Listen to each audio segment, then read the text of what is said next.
Welcome, ladies and gentlemen, to the VIS Challenger Series as we are underway here near the end of Split 1, actually. Well, we're halfway through at this point as we are starting off here with Group Number B. This is the second week of Group Number B play, and we've got a lot of exciting teams to get going and a lot of awesome games to be streamed here tonight. My name's Dragonborn. I'm your host tonight, and joining me, it is Tasty Bacon and Jaws. Guys, thanks for coming. I mean, Jaws, you're across the pond, man, all the way in the UK. Casting, it's pretty late over there, isn't it? Yeah, only a little bit. It's 1 a.m., but we're holding on through the heat as well. It's pretty roasting, but we're good. We're good and ready and set to go. Yeah, well, it may be a long night tonight. We'll have to wait and see as we've got some really exciting matchups, and some of them could be particularly really close. Let's get right into it as we start talking about it's Group Number B, and this is the bracket. Of course, this is what we have as of day number 1. So as we get into the second day here, week 2, the two matchups left here in the winners bracket are the ones we're going to be streaming, gentlemen. Rogue versus From Mars and Tribe Gaming versus Ardent Esports. These are all 4 teams in the top 8, so this is bound to be a really thrilling couple of series that we're going to be witnessing. Yeah, it's going to be a lot of really great games. Obviously, these first 2 are extremely important. The winners of these games are going to be in the winners bracket of the playoffs. And from that spot, if you just get that next victory, you are in the challenge battles guaranteed. So it's a very important matchup here today. Yeah, I mean, this is really critical for all of these teams, and Jaws, you know firsthand, like the challenger teams that come up through the ranks to make it to the VG8 is really an honor. So a lot is on the line. I mean, there's a lot to be said as far as there's prizes to be won, but really the prestige of getting that ability to play against these VG8 teams is really up there. Absolutely, and some of these teams are pretty scary looking as well. If you look at some of the rosters, you've got Evo, Hammy, Pawn. I mean, even Silly Smurfs kind of come out of nowhere and said, "Hey, I'm on the scene. I'm actually really good at this game." And so it's actually really scary for some of the VG8 teams, and that's what I really like to see. So them actually testing the big dogs up there. Yeah, we saw a lot of really huge fireworks from Group A yesterday. I expect to see the same here, Group Number B. And of course, a lot to be have. Tribe Gaming's another one. We got Status Bake on that roster. And Ardent Esports, another team that's actually performed really well competitively recently in the season and actually got pretty good seeding because of it. I'm going to take just a second, guys. We're going to jump down to the elimination bracket just to talk about some of the teams here because there are a few ones that we really do want to watch as the night goes on. We won't be streaming them right away, but we will be jumping down to elimination round as we get into the final elimination round battle or elimination round series here tonight. Chubby Bunny, seed number 10. We've actually seen them, play very well in challengers in previous seasons. They're a roster of some pretty high tier players. So as we look at this, of course, a lot more higher ranking teams are going to drop down to this bracket tonight. Obviously, we're going to have 2 of them come down here before the night's done. But if there's one team that could make it all the way through, possibly it could be this rosters of Chubby Bunnies. And again, there's a lot here. Star Bombers is another one just to keep an eye on. But let's talk quickly the matchup we have in front of us today. And Tasty, this is one where there's a lot of star talents on these, and we actually. When we look at Rogue specifically, see, a lot of players who have played in the Vainglory 8. What are some key takeaways going into this? Well, I mean, obviously, Rogue, everyone knows if you've been following Vainglory 8 the past season or so, a team that's been around for a while. They had a little bit of a retooling, picking up on the original into their roster this season to try and get them back into the Vainglory 8. But I actually want to focus on a player from Mars.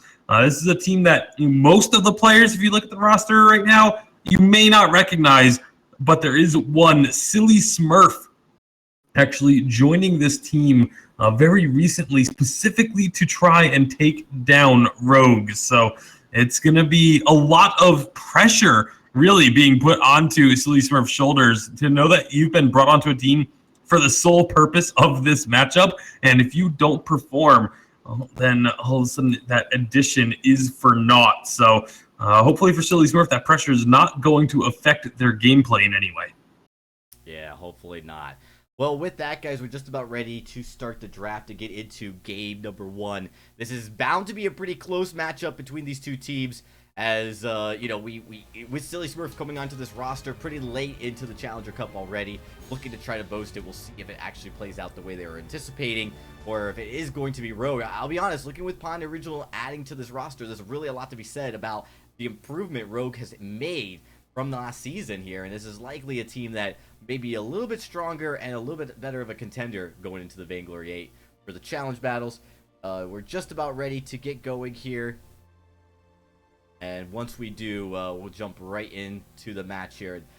Like I said, it's going to be, I think, probably might be one of our closest series actually of the night, potentially. Of course, last night we did say that about 2 different matches. We thought one was going to be close, one was going to be a complete wipeout, and the exact opposite occurred.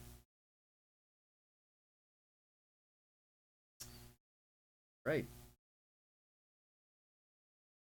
Just one more thing I do want to add in, just as a reminder to the viewers, we are on single ban.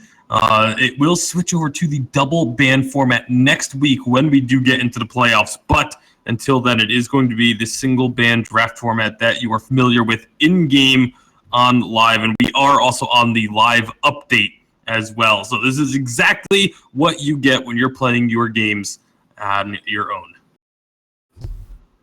Speaking about playing about games, Tasty, there's a lot of hover here. There's a lot of hovering around this Grace pick. Are we going to see it? I've been playing it a hell of a lot. I just hope at least once we're actually getting to see it. And there we go. It's already logged in. I looked away from the screen. It's been a very popular pick in North America. A lot of priority has been put onto this Grace. Lyra is very frequently an answer, but it did also leave Baron unbanned. We saw actually yesterday, Baron didn't really get a whole lot of attention. There was oftentimes going straight through the draft, but the side of From Mars are going to pick up this Baron for Silly Smurf. It's hotly contested throughout VGA and the Unified Championships as well. Baron not really been touched in any patch notes, but I'll tell you who has been touched, and that is the Idris. Hammy is going to take that one, and we have Pon on the Rhyme as well. Looking a pretty scary composition thus far, especially with the Evos, like a massive amount of engagement. It's going to be pretty terrifying when you're coming up against this Baron. Well, we'll see if they can make this Baron work. It's actually going to be Silly Smurf on the Sky and Salami on the Baron. So I was going to say, I thought maybe Silly Smurf was going to be the laner for this team, but looks like they're going to have him in the jungle. But Sky is one of Silly Smurf's best heroes. We saw on the graphic earlier, it's one of his most played, has one of his highest win rates of the heroes that he's played as frequently enough. And so it's going to be really interesting to watch Silly Smurf on the Sky, see how it matches up into Pond the Original on this Rhyme. But we are into game, Jaws, to kick off this final night of Group B for VIS. Oh boy, and Evo's already starting something quite spicy here, just completely ignoring Eloquent. Decides he wants to try and disrupt Silly Smurf, but Silly Smurf quite hot on his heels. He is going to be able to say that count without too much of a worry. Now Eloquent is just chasing Evo. Evo popping the potion as well. Evo's pathing's pretty aggressive, and he's just completely ignoring Eloquent. It's actually quite funny. Silly Smurf is going to lock onto him though, and 4 Brav's doing a fair bit of damage. He's going to use those boots to speed on out of there, but has left Pon a lot of time now to actually farm away in his own jungle. Yeah, and that was the entire purpose of this. If you can steal away camps, that's even better, but Evol was primarily just looking to delay, and that's exactly what they were able to do. Pon cleared out the entirety of this jungle before Silly Smurf finished off the 3 back camps, and that included the Ancient Treant. So Pon the Original is going to be definitely having an edge in the jungle early on, but Evol will have to be a little bit careful. Shouldn't be in too much trouble, though. Obviously, Eloquent is going to be able to do a lot of harassing as this Lyra, and we'll have plenty of sustain for Salami if any trades do happen. But the real key is very much going to be this jungle matchup. It really will. I mean, with the Rhyme specifically in that matchup, it's going to take a little while for him to kind of scale up. But same with Silly Smurf, going triple Crystal Bit, something we usually see. Sometimes we even see quad Crystal Bit. That early pack of punch that it does provide is extremely helpful, especially when coming up against a Rhyme who you need to be able to kite. Now, Evo, He's just rotating down here now. So Smurf is going to take that healing camp. They are going to get spotted out by that flare, but Eloquent isn't going to want to make any too aggressive moves right now. Pon actually stealing away one of those little camps and the other one as well. So going to be pretty happy right now. And there can't be really much aggression here coming out from Mars when you think about it. What real early damage source do they have? I mean, Baron, again, takes a lot of time to scale up. But so does Evo, so does Hammy, and so does Pon. So slower start to the game, I think, Tasty. Yeah, really the only one that's going to be looking for early aggression would be Silly Smurf, but not really going to have the opportunity to do that because of this early game start where Pawn the Originals been able to get a few camp advantage over Silly Smurf. I was kind of surprised that Silly Smurf didn't actually try and make a play happen up in the lane just now. Had actually a really good angle onto Hammy on this Idris, but knows that Idris can just go ahead and tumble out of the way in the early games from that forward barrage. Here we go, though. This is going to be Mars making that aggressive move into the jungle. Yeah, healing camp almost actually rooted up 2 members of Rogue. That would have been an awkward situation if Silly Smurf just happened to wander on top of that. They're going to start up that Elder Tree, but I can't imagine they're going to want to contest it, especially with Evo hitting that level 3. Benediction and Holy Nova now fully available to him, fully online, you could say. Benediction, such a strong ability as well. That damage reduction can be absolutely massive, especially in the early game when people don't really have a lot. Can just make you seem invincible. Yeah, especially into a hero like a Sky or a Baron, because the directional shield follows whichever target it is used on. It means that even if you use a Surrey Strike or those jump jets to get yourself into a better position, your opponents are still going to have that 40+% damage reduction. Nice rotation here. Rogue went into the from Mars jungle to steal away their backs, but Silly Smurf recognized that this was happening and rotated into their jungle as well, just to make sure that this stayed as even as possible. First recall is going to come through in the lane, and it's Salami getting himself a tension bow. So a little bit of burst, a little bit of armor pierce to deal with this lane. This is something that, we see different Barons have different ideas on which first item should be prioritized. Sometimes we see them go for the Sorrow Blade. Some of them go for the Tension Bow. I don't think it's necessarily really one being particularly better than the other, just because the Tension Bow gives you a lot of that upfront burst with that first shot if you happen to have the proc available, whereas the Sorrow Blade will give you that same burst damage, but over multiple hits. And by the time it really would make an impact, usually you're on to your second item regardless. So it's not really much of an issue which of those 2 items you get first. I mean, he's still going to pack an early game punch, and that's exactly what he's looking for. Speaking of punch, Hammy, well, speaking of axes, really, Hammy has picked up his Sorrow Blade. So it's going to be a nice little power spike for him. And now we're going to have to look at Pon here. Just hitting that level 6, that Valkyrie is available to him. They're going to want to make something happen here. Evo, not level 6, and that's not too much of a worry for him. I mean, you look at someone like Eloquent, whose main engaged tool is that passageway into the Bright Bulwark, but not being that level 6, Evo is going to have a little bit more of an impact. Benedict, maybe looking for a little something here. Just find Salami. Holy Nova is going to stun him up here. Silly Smurf is going to actually rotate around from the jungle. There comes the Rocket Barrage, but the first kill already goes over to the Idris. It's actually traded over. Eloquent and Pon falling here. Chakram being used by Hammy to disengage, making sure Salami can't follow. But 1-for-1 trade right now. Not too bad whatsoever. Her first blood going over to Hammy. That extra bit of gold is going to help. Yeah, a little bit of extra gold. It is going to be enough for him to finish off that Sorrow Blade. Oh, look at Evo chasing through the jump jets and finding a kill. Excellent job by this Grace. I was just going to comment on the fact that Silly Smurf had made a really nice play with the Death from Above to catch Pawn the Original and make that first skirmish an even trade. But now Rogue, you got to figure, has got the better of it with an extra kill in their pocket. Yeah, I think so. Even if it was on Evo, I mean, that Benedict is a benediction, even not Benedict like the actor. That benediction is absolutely insane. Following through movement abilities is just ridiculous. You'll just see, you just see him just fly across the map at his target. Silly Smurf ain't got no escape. Valkyrie is going to come down. In fact, it is going to strike Smurf and Salami, but they're just going to shrug it off. That bit of ice is just kind of melting on their shoulders right now. They're just going to be able to wander back towards the lane. Evo may be looking for a little something here, but without Hammy, they can't really do all too much, especially as Eloquent is level 5. not really been able to make too much of that engage. They are just going to rotate downwards now and just clear out some of their jungle. And Hammy's doing really good for himself. Has that poison shiv completed onto the Idris. This is going to be doing a long way towards helping to deal with the healing coming out from Lyra when these team fights go fully breaking out. Salami is going to rotate down, has enough gold for a Sorrow Blade. So he's going to be able to finish that item off as well. So both of these laners doing a really good job. You look at the CS, the numbers are very, very close. It is a slight lead for Hammy, about 5 CS in Hammy's favor.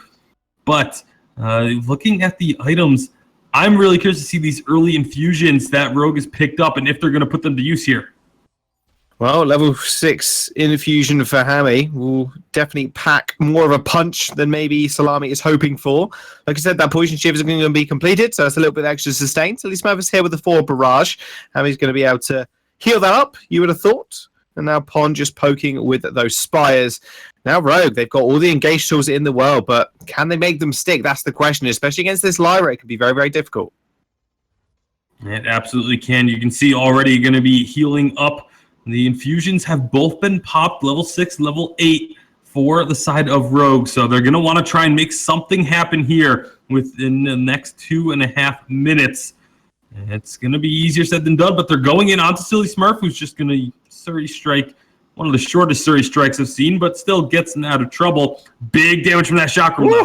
Down to Salami to send a double rocket back to Hammy. Hang on a second, though, because Pond may be looking for a little something here. Defin Bravo is going to come down. Pond's actually trapped on the wrong side of it. There comes the Valkyrie. He's going to hit 2 people. He's going to be able to back off rather quickly. And now Rogue on the back foot. Iron Cannon is going to strike 2 members of Rogue as well. That's going to hurt, but they're just going to be able to shrug that one off. Hammy's going to zip it away. And that'll be Rogue taking what you could say is an advantage there with Eloquent actually having to back here. Yeah, absolutely. And this is a chance for them to maybe get some more damage on the Salami, maybe just look to push in and siege up this turret, but they don't jump on that opportunity right away. Here we go. Now they're going to get damage in. Salami. Oh, he didn't stand a chance. Tasty. Salami overstaying a little bit. Hammy in a lot of trouble here as well. Eloquent in the Surge Strike coming in for Silly Smurf as well. That turret not focusing on the right target, you'd say, especially if you are Mars right now. Hammy is going to be able to back off scot-free. Almost goes down. He's going to use that recall, but picking up a kill and a lot of damage down to tier 1 is a massive net gain here for Rogue. Yeah, absolutely. You look at that gold lead, it's going to slowly start to creep up as it is sitting at about 1,000 gold advantage for them or so. Still plenty of gold available at a pretty quick pace. Once they get that turret, which is down to a little under half health, that's going to be another 1,000 gold infused into their pockets. And Rogue just going to look to continue to keep this pressure up. They're able to find kills, and if they can keep doing that, they will start to grab these objectives as well. It's going to be very easy for them to rotate. And the best thing about taking that first tier turret, like you mentioned, it unlocks a lot of the map there. Salami. You got to watch your health bar, buddy. You're going down very, very quickly. Maybe looking to turret dive here. Valkyrie is going to come down. Salami's going to block it. There comes the Phantom to save it. An inch of HP. Ends up surviving. Hammy's going to go in, though. Chakram is going to follow up with a kill. So Smurf is also going to join the fray. But Hammy is going to survive. Evo's just going to body block that forward barrage. Rogue taking the turret. Taking another kill. 3K in the lead. Hammy, what are you doing there, buddy? He's going to use the Fountain. Well, Evo's going to use that Fountain to keep alive. He's going to use that shield as well. Going to rotate to the gold miner. Rogue once more, really on top. And that's going to be an immense gold payout going over to Rogue as well, just further increasing this lead. It was just at a little over 1,000. Now all of a sudden, we're looking at almost a 4K gold lead for Rogue as they have just really started to push the issue. Not even really looking for full team fights, but just forcing the issue around objectives. And you're able to get pressure onto Salami, take that turret, then find the kill. Because Salami's dead, they can then rotate to the gold mine. It's been really smooth play thus far from Rogue. Oh, Salami almost turned into sliced meat there. He might just do so as Hammy's just chasing him down. Hammy does receive that heal. That divine intervention is going to get used. Pretty big and pretty nasty heal when it gets online. And only a minute cooldown as well.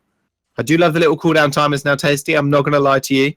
Especially spamming those out when I tap boots several times and people just see that my boots are on cooldown all the time. Can look quite embarrassing, but, you know. Just Evo was just making sure his team knows that his intervention is down. It's an important cooldown. You got to make sure they're aware, especially as a Grace. If you got to let your teammates know, hey, I don't have the ability to save you right now, so please back off a little bit. Eloquent is going to get spotted there, but it looks like Rogue, again, just going to force the issue around an objective and not going to be contested. That's a free Crystal Sentry picked up by Rogue. You say free, and it's just been defeated, Tasty. 3 lives that Crystal Sentry already being finished off. That's one big defensive tool that Mars did have completely gone. Hammy taking away those healing camps as well. Those fronts now belong to Rogue. They're doing a fantastic job of controlling the map, and honestly, it's kind of what we expect from these top tier players as well. Mm-hmm. Yeah, this is definitely what Rogue needs to be doing. Like if you're looking to be a team that can get into the challenge battles and then into the Vainglory 8 once again, you have to be able to beat anyone that's honestly anyone below a 3 seed in the challengers by by technicality. That's what you need to be able to handle, and they are definitely handling their business on the side of Rogue against this number 7 seed. Correct? Yeah, 7. Right? Yeah, I don't know why I was doubting myself. I had looked it all up beforehand, and I was like, wait, was I right on that one? But it is a 7 seed in From Mars, and so still a very strong team that From Mars is, but Rogue definitely looking like they are on a higher level in this game at least. We'll see if that keeps up. On the original, maybe in a bad spot. Oof, he's in a lot of trouble. Salami's going to send a couple of rockets his way. Does receive the divine intervention from Evo, but Hammy's on the back line. Salami just getting chewed up here. Pon's going to join the fight as well. Valkyrie does land, but it's not going to matter. Silly Smurf is alive. Same with Salami. That zoning potential that Smurf and Salami have, just all too apparent. Crystal Sentry wasn't defeated before. Haven't actually noticed that in the update. It doesn't actually tell you the lives of the Crystal Sentry, so... there's that, Tasty. It didn't show me, just saying. Oh, well, that's something on your end then, because it shows up for me. That was the second time it's been defeated. So... There we go. You're my tracker now, Tasty. You're the tracker of the Crystal Sentries, because apparently mine just says defeated all the time. Interesting. Well, it says defeated for the first 2, with the lives underneath it, and then it says eliminated for the 3rd one. Well, mine doesn't have the lives. It's lying to me and just making me look silly. Which happens a lot, trust me. All right, then. Well, either way, there's 1 life left on that Crystal Sentry for the side of From Mars, and so they're going to have to start playing very carefully around their jungle, but it is not looking terribly good for them. Even when the Crystal Sentry was there, they were not able to decisively win the fight. Rogue has themselves a very strong gold advantage over their opponents, and now with Kraken spawning, you got to figure Rogue's likely to just look to force the issue once again and try and either force a fight or just take this Kraken soon. I'm wondering if they're going to just wait for another item to be finished. Upon the original is sitting on a pretty hefty chunk of gold. Both him and Hammy may be looking to finish off a defensive item. It's actually going to be the boots for Hammy, so he's going to be able to fly around these fights even more quickly than he has been up to this point. And thus far, it's been pretty good. The only death on the team belongs to Upon the Original from that very early skirmish. Crystal Sentry going to be targeted, and here's the fight. Oh, Salami, that's not where you want to be. Not next to Hammy. Ends up giving up his own life. Eloquent was soon to follow. That Sentry's now been eliminated. And that'll be Rogue picking up 2 kills very easily. And they're just going to push down this lane. You can imagine Kraken is going to be on the board as well.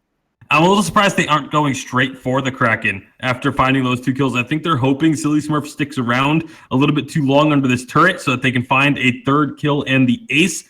It doesn't look like that's going to be the case, though, but the turret will fall. That is 2 turrets now down in favor of Rogue. Now they start moving back towards the Kraken at least, but they still don't seem to be too interested in starting this off. Well, they don't want it. They're saving it for later. They're saving it for, making room for their dessert. The main course apparently is going to be the entire composition from Mars. So saving that Kraken for dessert is probably a bit wise if they're not full on kills just yet.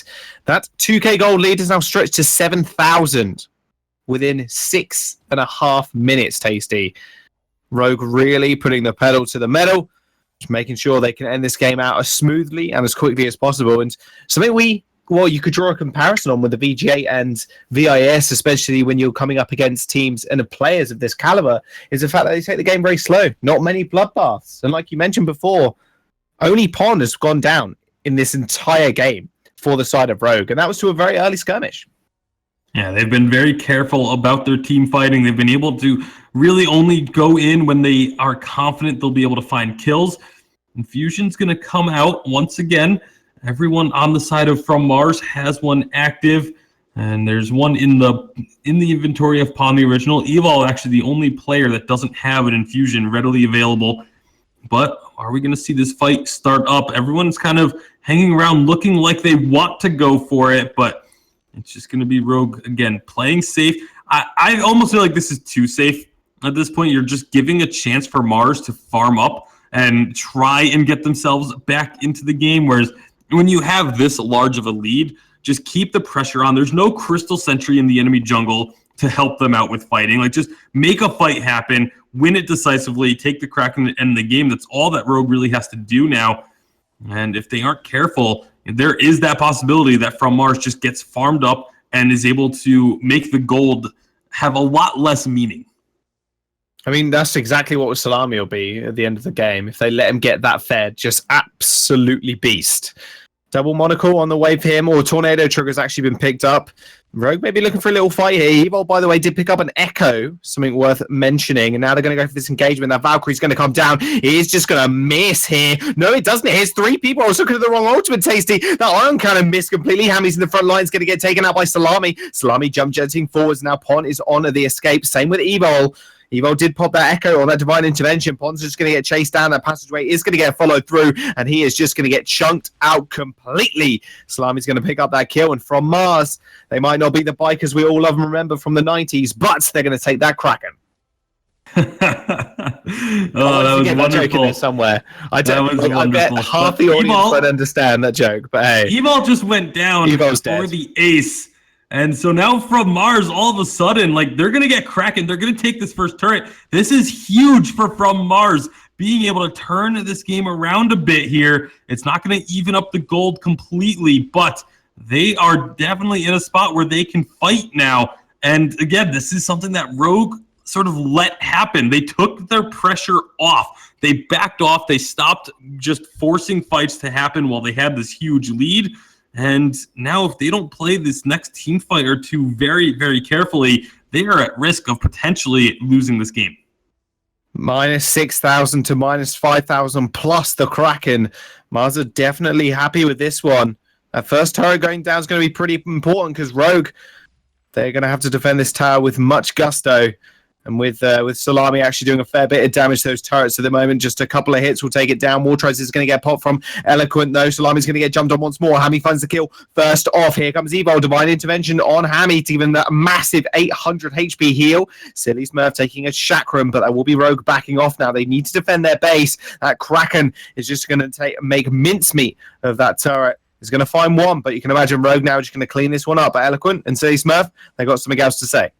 Yeah, they're just going to try and cause a distraction here to force Rogue to stop attacking Kraken so that they can try and get that turret, but it's not going to happen. Rogue focuses on the objective, which is the right call to make here.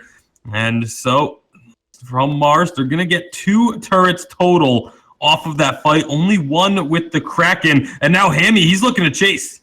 Oof, he wants something here. Silly Smurf's going to be fairly careful. Does have Suri's Strike available if he really needs it.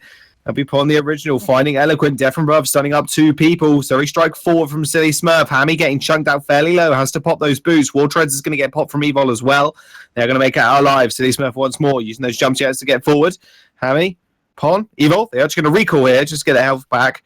But again, once more, like you were alluding to earlier, Tasty, this could spiral out of control for Rogue if they don't shut down Mars up more often. Yeah, it's going to all come down to Salami in these team fights, though. You know, while Silly Smurf, we know Silly Smurf's going to be able to stick around in these fights, do a lot of damage. In the fight where they were trying to push up with Kraken, Salami got caught and got blown up. There's a lot of movement speed thanks to these War Treads from Evil. and then the journey boots on both Pawn and Hammy, that if they can get on to Salami, they can nuke him down in an instant. They don't have something like the divine intervention that Evil has to keep him alive. So that positioning of Baron's going to be incredibly important. If he survives the first initial engagement that Hammy and Pawn make onto him, that's when From Mars just wins the fight, as long as Salami is able to survive that first burst of damage. Well, Evo has not only got one divine intervention, apparently he's got a second one tucked away in there as well, with that echo being picked up earlier on. Pretty scary. They're going to go in, try and make a play onto Salami. That Bright Bulwark's doing a lot of damage, but hang on a second here. Salami's completely caught out. Ion Cannon is going to be big. Valkyrie doesn't hear anybody. Hammy's still in that front, trying to find some meaningful damage. That passageway is going to get followed through from Evo. Apparently, Rogue are actually going to want to make a little fight on this one. Salami in a lot of trouble. Takes a Chakram, takes a Suri Strike or a Jump Jets even out of there. Suri Strike from Smurf to get himself a little bit of distance between Evil and Pon. He is still fighting this one. Pon's just going to chase him up here. He's in a lot of trouble. Gets stunned, gets rooted. Evo. Holy Nova doesn't end up connecting there. Another Bright Bulwark from Eloquent. They've been on point this game. And once more, Rogue just cannot find these kills and cannot make these fights stick. That was so close to Salami going down there. Actually ended up making the decision to recall before that fight even ended. He got caught the first time, but was able to recall the second time. Now, have they caught anyone from Rogue? Not going to have any slows in order to keep them in place, but there is a Crystal Sentry here for Rogue that the members of From Mars do not have on their side of the map, so they will have to be very careful. But From Mars, they are definitely right back in this game, even though they're still 5K gold behind when it comes to the team fights. Like I said, as long as they survive that initial burst damage, they are very much in this. Can't believe they come back from such a deficit, really. I mean, Hammy was really popping off in the early game. He's 6-1 at this current time.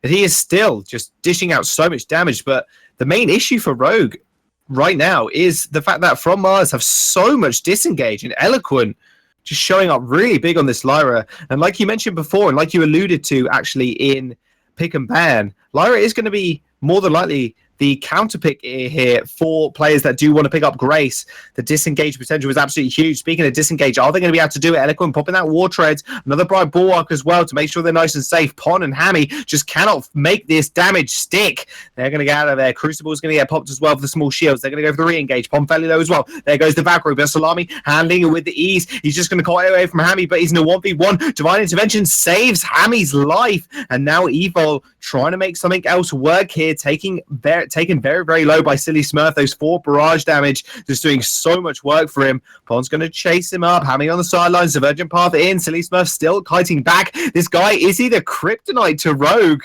He just won't die. These Suri strikes are so difficult for Rogue to keep up with.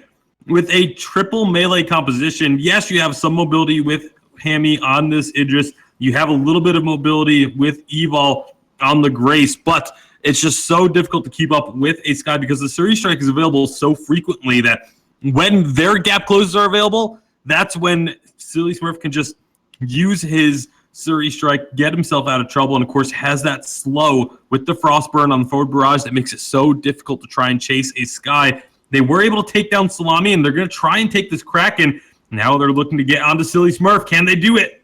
War Treads pot from both sides. There comes the death from above from Silly Smurf to make sure Rogue cannot chase that one even further. That Kraken actually did reset, which gave them a lot of time. Gave From Mars a lot of time for actually Salami to respawn. He's going to be in this lane, and that will be the Kraken just resetting completely. And Rogue, even though finding a kill, didn't really find much else. All right, so a kill goes over, but that's about all that goes over. Hammy, ooh, he's going to get caught out a little bit here. Can they find the play? Bright Bulwark comes down very, very late, and Hammy will be able to escape. I have to say, just one thing I'm really loving about this game is this Echo Grace. Evil is able to drop that Divine Intervention so frequently and absolutely has been saving teammates' lives with that. Such a huge heal, and to be able to just drop down the heal, echo, and then have that heal available again in that fight is so massive. But now Salami, is he going to be caught? He has to use the jump jets early.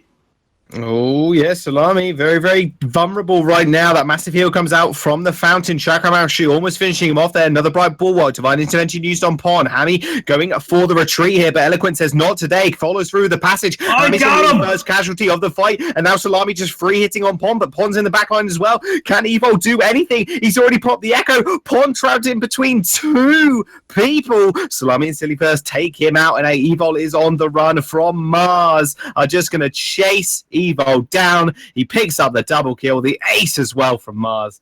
Absolutely massive for them. Incredibly long death timers. They are going to choose to try and end the game, it looks like, as opposed to going for the Kraken. They've got the ace buff minions here. 20 seconds on the shortest death timer from Mars. They may have just done this, Jaws. I think they have. They're chunking down those turrets. There goes one. There goes two. And from Mars, taking it to Rogue in this first game. Crystal is going to explode, and that is going to be it. 1-0 to Mars right now. How is that even possible? Down in kills, down in gold, but they were able to stick around in this game long enough where they got themselves online. I mean, full builds. Once you're full build, gold is meaningless.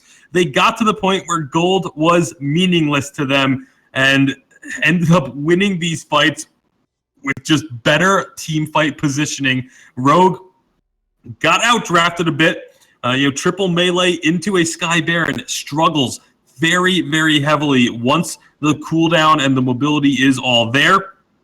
And unfortunately for Rogue, I mean, they had a huge lead. They were outplaying from Mars so heavily in the early game, but they let off the pressure. Rogue allowed this game to go late and for From Mars to be able to take this win. But you have to give credit to From Mars for being able to capitalize on the situation they were presented. They wanted late and they got late. Incredible performance against such high quality players as well. And hang on a second here, Tasty. The one person you said you wanted to have a look on in this game was Silly Smurf. And is he actually the kryptonite to Rogue? They brought him on specifically to face him in this match. And he showed up massive on this guy. Yeah, it's really funny. This is a weird situation where the stat line really doesn't do justice to the game we just witnessed. And here you see very few kills on the side of From Mars. But what really mattered, what was the big thing, was the objectives. They focused on it. And late game, the amount of damage they were able to do to those objectives became really unmanageable. This is something that we have seen in the past. It's pretty rare. We still see kills being very vital. They give you that gold edge. But, in this case, so close, only 8-7, maybe not a huge advantage there. And again, late game, those early kills really became meaningless. I absolutely agree. I mean, the ability for Salami to actually scale was just way too much for Evo and Hammy to deal with. I mean, Hammy and Pawn even to kind of deal with. You saw Pawn just running around at the end between two people that had mass mobility. It was really sad, actually, to see the Rhyme just not being able to hit a single target and being kited by two people at the same time. Maybe it comes down to the draft phase in that regard. Yeah, I mean, I think that's part of it, but really, the draft wasn't bad. I mean, Rhyme is really strong. I think that maybe it was a little bit too much of a motivation on A side to pick the Rhyme by Rogue. Like, I felt like they felt like, oh, we can outplay From Mars. That even if there's a little bit of a disadvantage compositionally for that Rhyme, we can still win these fights. And at first that was true. Tasty, you saw early game, and Jaws as well. Early game, they were winning the fights consistently. They were taking objectives. They were clearly going to be able to push that game further and further in their advantage. But the composition of From Mars just was, no matter what, was going to outscale Rogue. And eventually, and we saw it too, Silly Smurf avoiding the collapse of death way more than I've probably seen in a few skies. And we did see a fantastic sky yesterday as well, Tasty. So it just seems to be right now, if you're going up against the sky, you need to be prepared for a very highly mobile player. And it's really hard if you're someone like Rhyme to lock on. Yeah, it absolutely is. And like I said, it was triple melee into a Rhyme Baron. Like, both of them are very good at avoiding melee damage dealers. There was a couple times where they were able to get onto Salami just by having so much move speed with Journey Boots and War Treads getting popped. But unfortunately for Rogue, It just wasn't enough for them to stick to their targets through the late game team fights. They're going to definitely have to, I think, come into game number 2 with a little bit of a different draft strategy.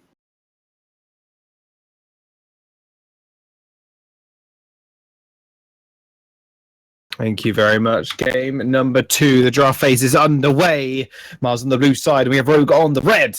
Now, Grumpjaw is going to be the first ban here for Mars. We'll see what Rogue want to do in response. Now, Vox is going to be taken off to where we've been seeing recently teams going towards this Vox even more so than the Baron pick. But Baron worked well from Mars. I just don't know if it's first pick worthy for them. The Grace is available if they want to try and steal that away from Rogue. But they're going to go for the Adagio. That's an interesting one. We have not seen Adagio first picked in quite some time, Jaws. Yeah, that is a little bit of a blast from the past, you could say. So Adagio, the god, you could say, kind of healing. Now Lyra is still on the board, so double heal comp may be something that Rogue want to kind of fear. But I mean, Grace is still up there as well. Just like Evo wants round number 2 on that hero. All right. Well, Grace is a very, very strong pick. Grace is also phenomenal into a hero like the Adagio. You're able to get in there. Once he puts down the Verse of Judgment, you just throw out a Holy Nova, and unless he uses a reflex block, that ultimate's going to get canceled. So we'll have to see where the Adagio is actually going to end up, though. I'm curious if it's going to be a captain or a carry. It's going to be Grace Glaive, a very strong combo as well. Just Grace goes really well into anyone that's trying to be very aggressive, and that's exactly what Glaive wants to do.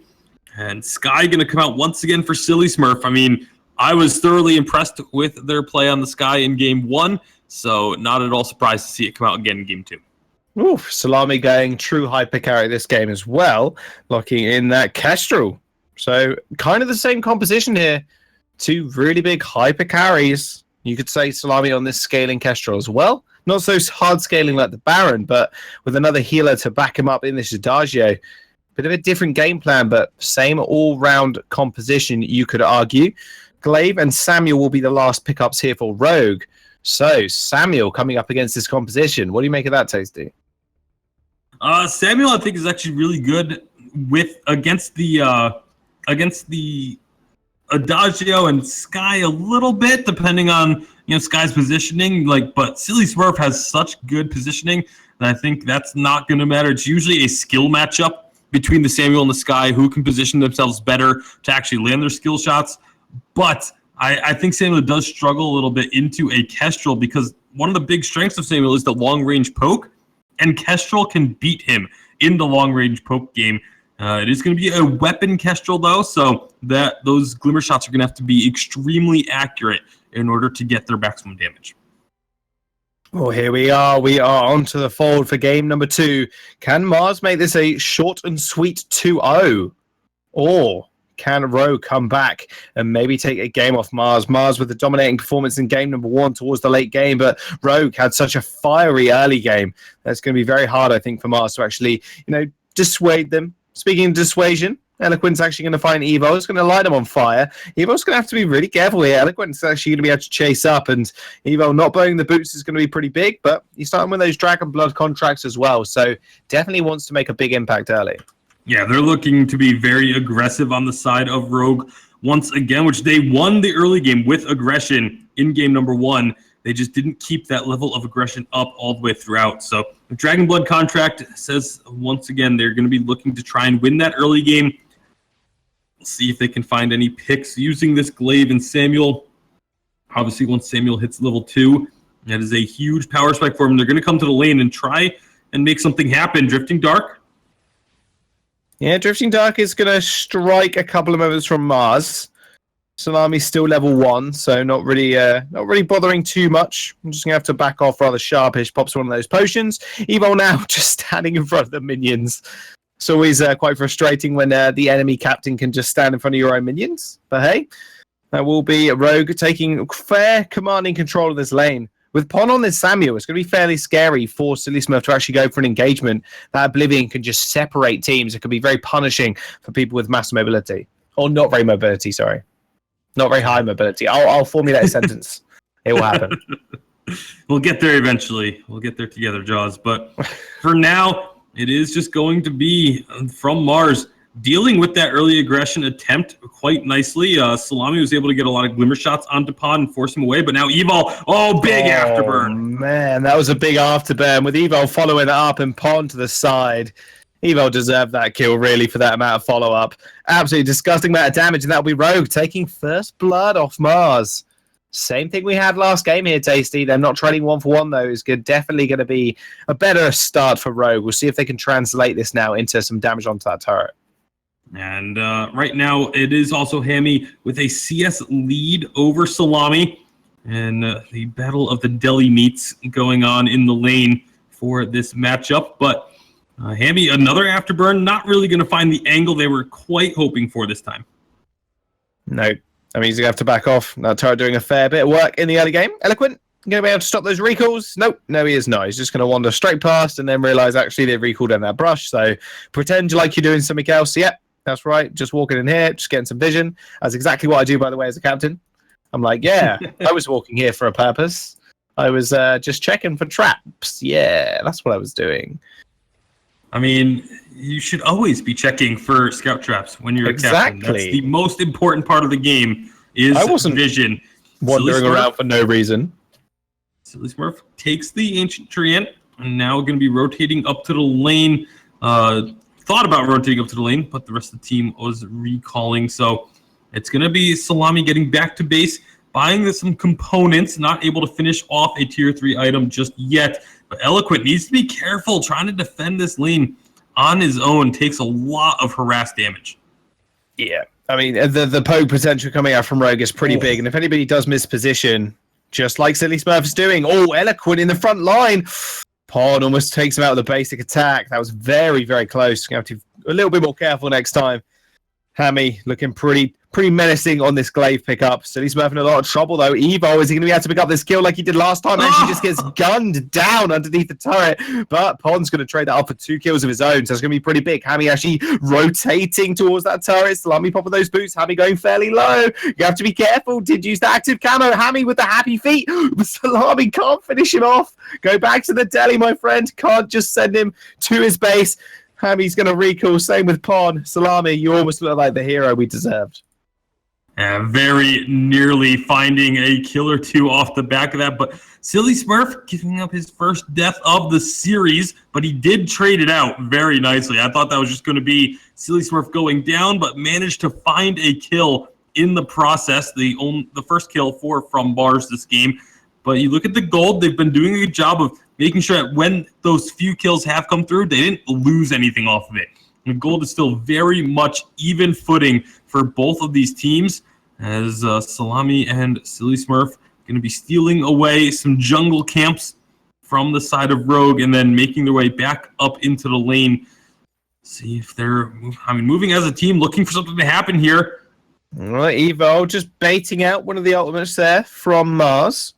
Isn't going to be able to get, isn't going to have that ultimate available for another 20 seconds or so. But Evo, that Holy Nova is fairly hard to hit, especially when everybody's so mobile.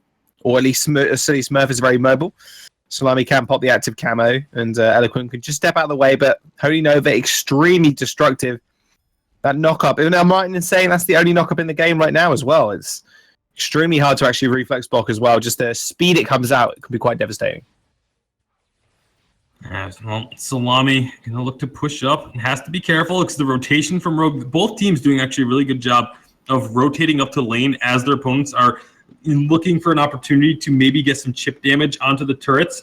And as a result, both of these turrets still sitting very, very healthy. So I've liked these rotations thus far in the early going. Silly Smurf, first item Frostburn on the Sky, going to have that slow. Same thing for Pawn the Original. And both laners also going for that first item Sorrow Blade. So again, there's really no advantage on either side. No real item advantage, no real edge, but that's going to be a nice afterburn. Oh, speaking of an edge, that Oblivion after the afterburn to just stun up Salami, but he's going to be able to return that with a kill. The active camo trap perfectly placed. Salami's still alive. He picks up 2 kills. That was the perfect situation for Rogue, but letting it slip through their fingers. And Evo trying to get in for the retribution kill. Heal from Eloquent, and that'll be Evo going down as well. Delayed triple kill for Salami, and that'll be an ace for Mars. How in the world did Salami not go down in this fight? Mars gets the ace. They're going to take the first turret.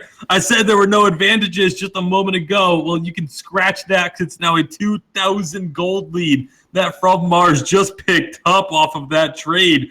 What an insane team fight. I'm watching the Twitch stream now, and I'm going to see what happened in that fight because I don't know how Salami did not end up falling.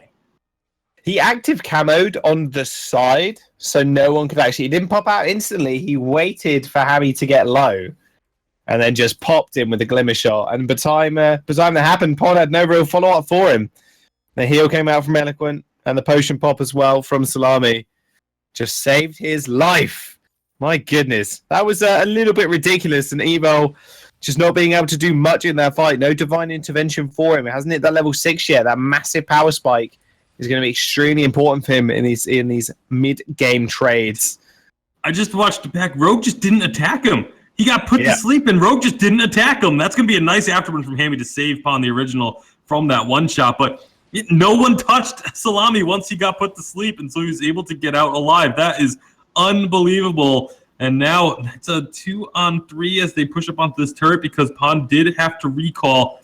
However, Mars not going to push the issue, not going to take unnecessary risks at this stage of the game, because while they do have that advantage from the previous team fight and turret take, it is not a huge lead, and it's one that you can very easily end up giving up if you get caught like Salami did in that first fight.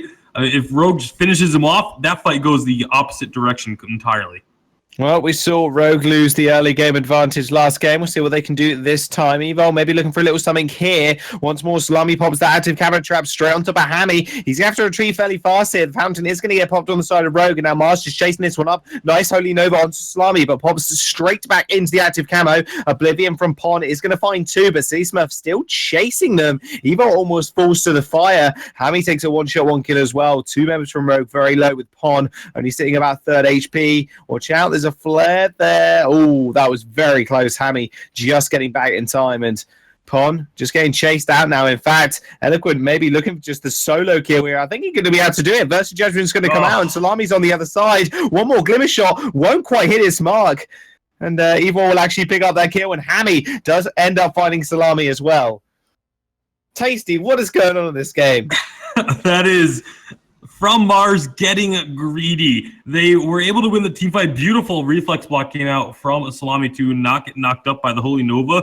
That allowed them to continue chasing that fight. But that big Oblivion, if those 2 members don't get put to sleep by the Oblivion, this does not end up being that ridiculous overchase, going deep into the enemy jungle, trying to take down the enemy jungler as a captain, and just all around just overstepping their bounds on the side of From Mars down the stretch of that fight. Does give the gold mine over to the side of Rogue to even things up a little bit, gets them within 1,000 gold of the side of From Mars. But that was definitely a big mistake that From Mars just made.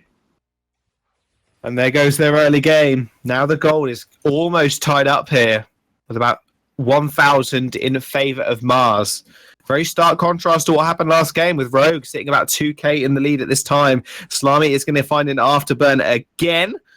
He's just been hit time and time again by Hammy. It's just Rogue's inability to follow up on a lot of this damage is kind of letting him down these team fights. Drifting Dark on to 2 members of Mars now. Are they going to want to go for this engagement? There comes Hammy once more. Is going to reposition Salami. Oblivion is going to find 1, but already Silly Smurf is going to fall. Evo going fairly low. Holy Nova does end up missing. Critical Sedge is still battering away. There goes Eloquent, and Salami is going to be the next on the menu for Rogue. They're going to find the ace here, and Rogue once more just turning these fights around somehow, Tasty. One time it's From Mars's fights, then it's Rogue's, then it's Mars's, then it's Rogue's. It's like a flip of the coin at the moment. A bit of a back and forth in that fight. Salami was taking the Treant when that fight was being fully engaged by Rogue. It ended up costing them quite a bit because he had to wait to get those glimmer shots back available. I understand wanting to get that regen before the fight really breaks out, but there's a time and place when you need to recognize that you have to just give up on that and just go for the full fight. And that was what happened there. Salami wasn't really involved in it, and Silly Smurf was able to be focused entirely as a result. Now Hammy's going to go in again. Oh, he's going to find one. That's a beautiful death from above. Stuns up two. Evo going fairly low here versus Joshua. Is going to come out. He's going to stun Evo once more. And now he's caught in the midst of three people from Mars. He's going to get sent on a rocket straight back to Earth. Hammy trying to find Eloquent, but Eloquent is going to heal himself up, and now Pon and Hammy have to just run away here without Evo. They haven't really got too much front line. They're going to try and find Eloquent once more, though. He's going to get repositioned by Hammy, but that's all said and done now. Silent Smurf. Mars needs to back out of here. Oh, why? Why are you sticking around? All right, okay, I'm done. Salami, you could have recalled like 20 seconds ago. Why are you sticking around in this situation? Oh, these big mistakes that these teams are making. Like, it's really frustrating to see because they've made the decisions to not go for something like they started to recall and then decided, you know what? No, let's stick around just in case. But the team as a whole should have made that call to recall. The one shot does get body blocked, and so the gold miner once again going over to Rogue. And from Mars, letting this game slowly start to slip through their grasp. Oh my goodness. It's so back and forwards. And maybe you could put this down to some of the inexperience on the side of Mars, from Mars. With Rogue, you know, their members, they've been around the block. They've been in the VGA, all three of them. And you got to think to yourself, hang on a second here, is this actually just Rogue disrespecting from Mars, or is Mars just taking this leads and just don't know how to hold on to them? We're going to have to find out if they can. I mean, if Mars just tightens up a couple of things here, they're probably still in the lead in this game. They're going to get spotted out coming through. Lots of damage onto Evil, but here comes the Drifting Dark. Drifting Dark is going to hit three members from Mars. Pom wants to find something here. Beautiful afterburn from Hammy. Just executes Salami, who's the king of the deli now. It's definitely going to be Hammy. Pon almost gets taken out by Silly Smurf, but he's going to be able to back off rather readily. And now Rogue, they find one kill, but two low health members will just spell them going back to their own base to get healed up. So no advantages whatsoever apart from the small gold bounty going over to Hammy there. He's going to pick himself up a tension bow with that gold. And from Mars, need to be more careful when they start up these fights. They got a ton of damage onto Evil, which was great, but you have to respect the damage that's going to come out from those empowered Malice and Verdicts once upon the original starts laying down that Drifting Dark. They were all grouped up, and it just absolutely bursted through them. This is such a squishy build from Salami. Salami cannot afford to be near his teammates during these team fights because if those empowered Malice and Verdicts start connecting, they are just going to rip through his HP. And so Kraken awakening now, 15 minutes in. Eloquent, pretty far forward, but isn't going to end up paying for it, thankfully, for From Mars. As they make their way down to the shop, infusions, I would assume, are going to start being a constant presence in this game. As they do get popped on the side of Mars. Everyone except Eloquent having one there. Everyone but Evol on the side of Rogue. I really like that Evol actually went for a contraption this game, just because when you're up against a Kestrel, even if it is a weapon Kestrel and the active camo doesn't last that long, having that vision is still so incredibly important to trying to get these team fight victories. Yeah, he can litter the map with scout traps as well without having to go back. And provides a little bit of cooldown for his Holy Nova. No clockwork though. I mean, not clockwork echo even, which is makes me a little bit sad. I'm not gonna lie to you, Tasty. I'd never do such a thing. Evo trying to look for a little entrance here onto From Mars's jungle, but very, very slow game. We are 16 minutes in, and still the gold is almost tied up with 800 now in the favor of Rogue. Eloquent.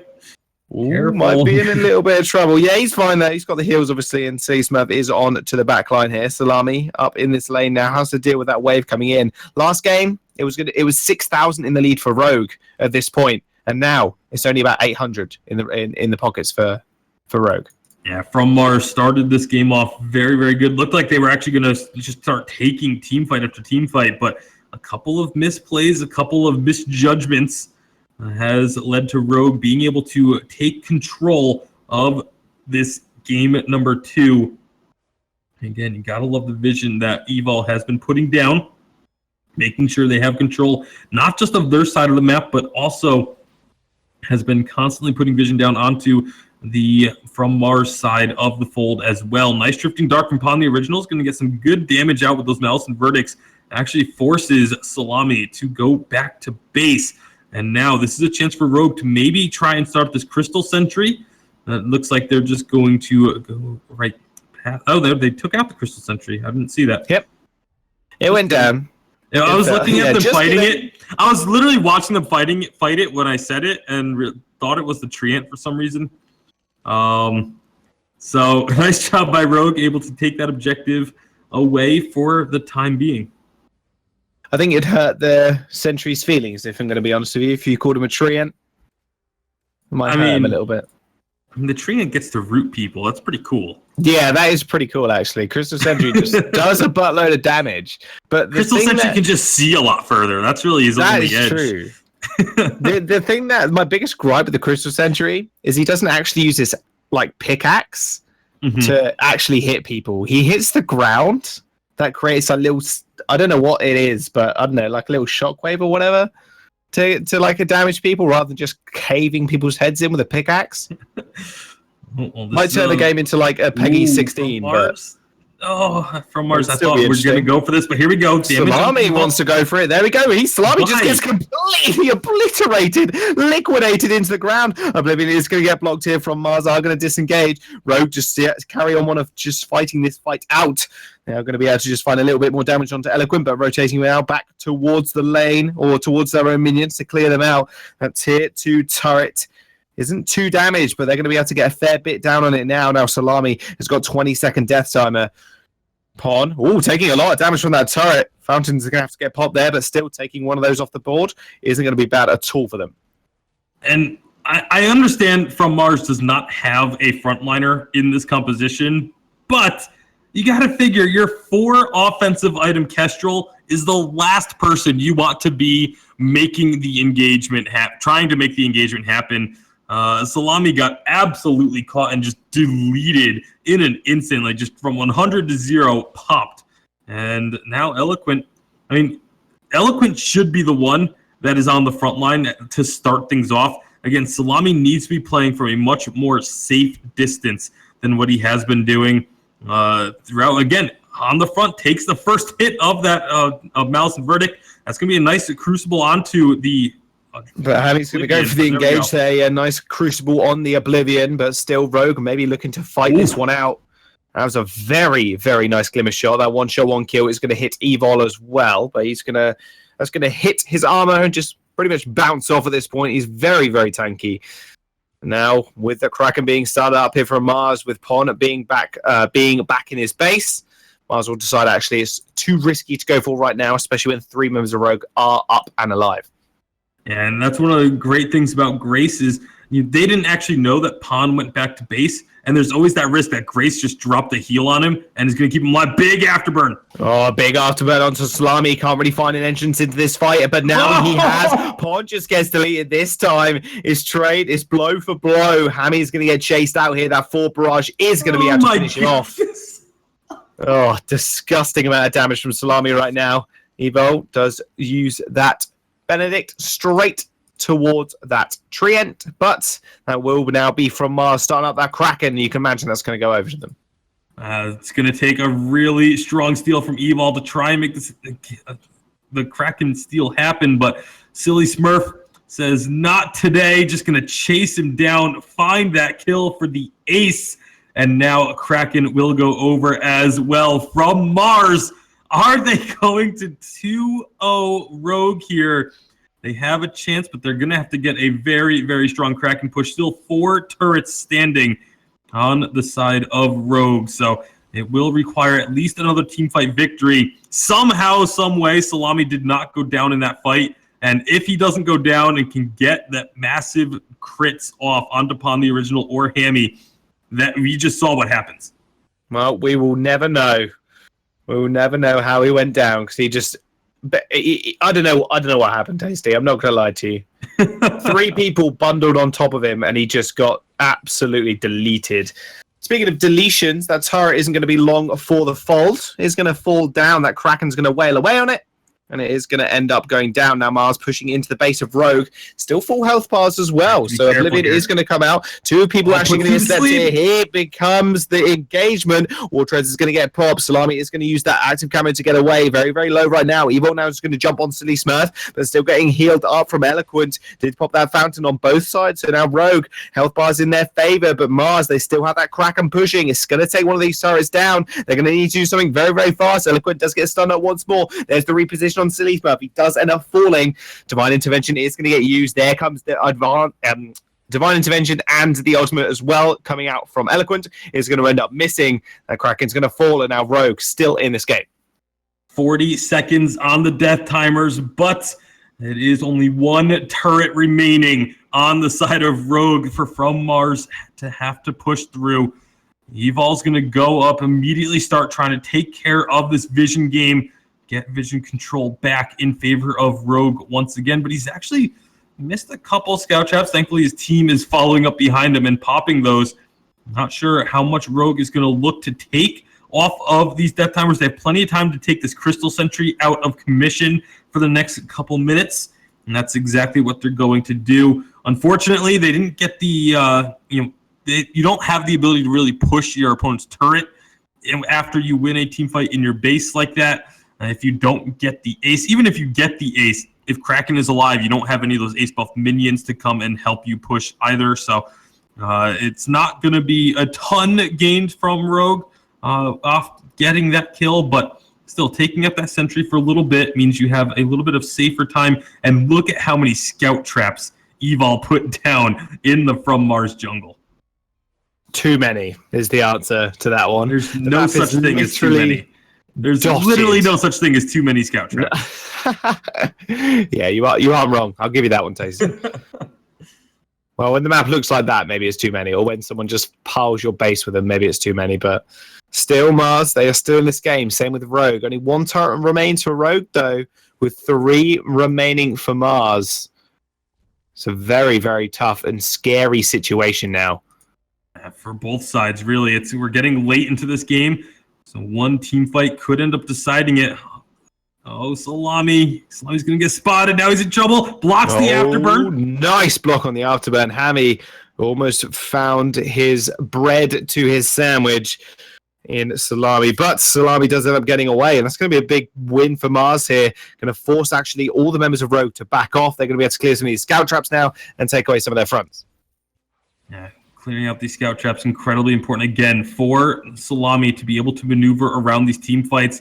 They're going to have to pick up this Treant as well because Salami missing a little bit of health, and that little bit of health was the difference in the last couple of team fights. So they really want to make sure that they are at 100% before going for anything against Rogue. Oh, boy. This isn't looking good for Rogue right now. I mean, they're compositionally being outmatched in terms of damage.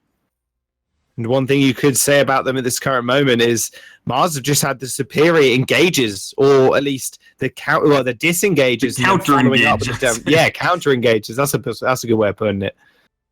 It's looking good for Mars. They're playing extremely well against such experienced players as well.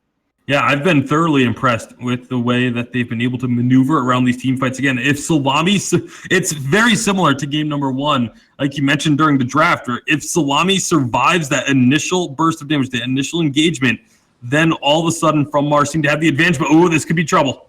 Oh, this could be trouble. Death from Above is going to separate Rogue now. Versus Judgment does come out. It does stun up Evo. Hammy, Salami even does use that block on the Oblivion, but Hammy's going to chase after him. There comes the Fountain for the heal. Hammy in the front line now hasn't got much damage left over to actually do anything. Salami's going to kite back once more. Here becomes the re-engage from Mars. Evo gets a 2-man knock-up onto Mars. Hammy's going to dive straight on the back line. Ends up getting taken out. Salami and Eloquent just surviving. Silly Smurf as well is going to Suri strike into Pon. Pon finds 1. Salami so low. Is 1 basic attack from dying. Pon is going to be able to find that kill. Ends up taking him out with the Madison verdict. Evo keeps him alive as well with the divine intervention. Triple kill for Pon, in fact. Rogue coming up big. What will they be able to do off of the back of that fight? They can definitely take at least one turret, huge death timers, and with these minions being right on the doorstep, they may even look for more. They're going to be able to take at least 2 turrets minimum. And if they go for this, they may even try to end the game, but that's going to be risky because those death timer reductions. You can see Pon really wants to get as close to these turrets as possible, trying to take out these minions. This is going to come down to the windup. They're going to back off, I think. And they don't have the opportunity to take down both turrets. It's almost certainly going to end up just being 1 turret remaining, not even, as they don't have those minions any longer. So 2 turrets still standing. I thought for sure they would be able to take that first crystal turret. Not the case. What a crazy team fight that was, though, Jaws. I mean, everyone got so close to falling. Hammy went down. Salami and Silly were nearly able to take out Pon the Original on multiple occasions, but Evil just keeping him alive a couple of different times and allowing that triple kill to go through. Oh my goodness. We're almost sitting at a 30-minute mark. Game over for whatever team loses a team fight next, you could imagine, with that Kraken being available as well to both teams. And now it comes down to this late game decision making. And from Rogue, they've got that experience. Can they put it into good action? Evo's going to come through here, drifting dark, but they are actually going to use those war treads to maybe try and find Salami here.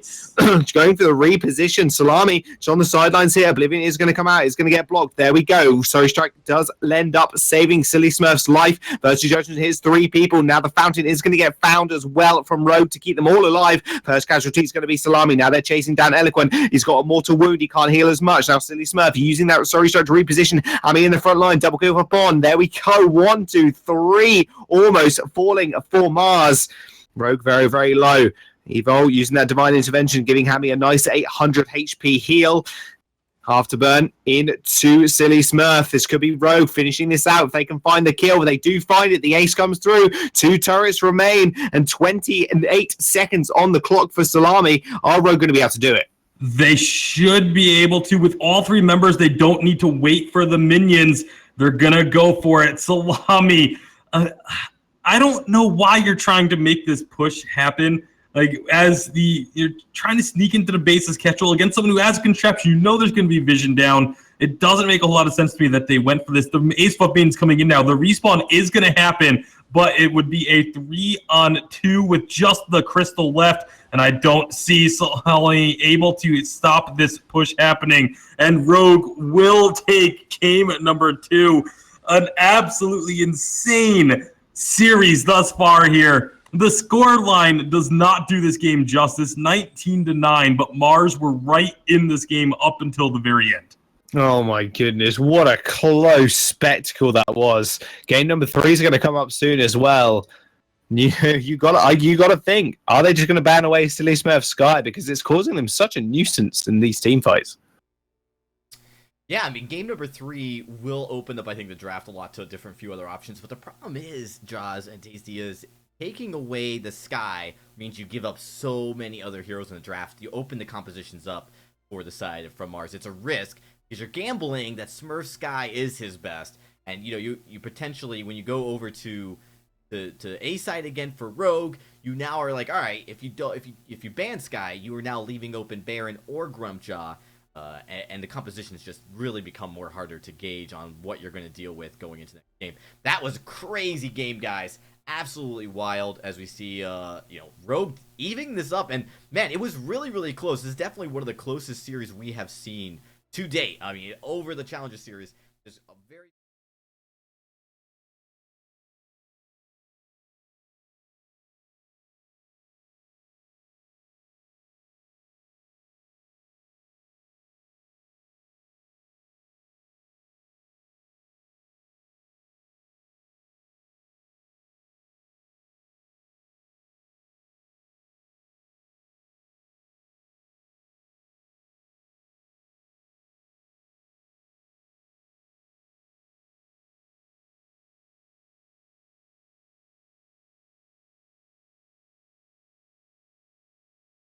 And I was muted that whole time, but that's all right. Oh, wow. All right, oh, guys. boy. Well, you know what? We are getting ready here for our third and final series, or sorry, third and final match of this series. Just a few moments as we're getting in, man. But what a crazy match that was. Literally insane. I don't think I've ever seen a closer match, in all honesty, even in like some of the VG8 ones. VIS really does bring out some amazing players.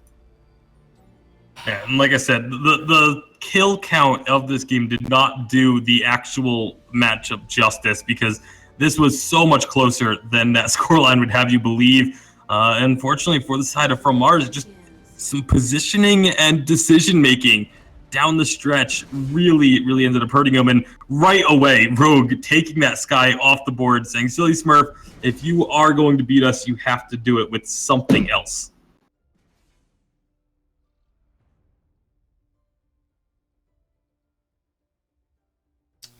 Yeah, I mean, Grumpjaw's second pick, they're going to take the Vox.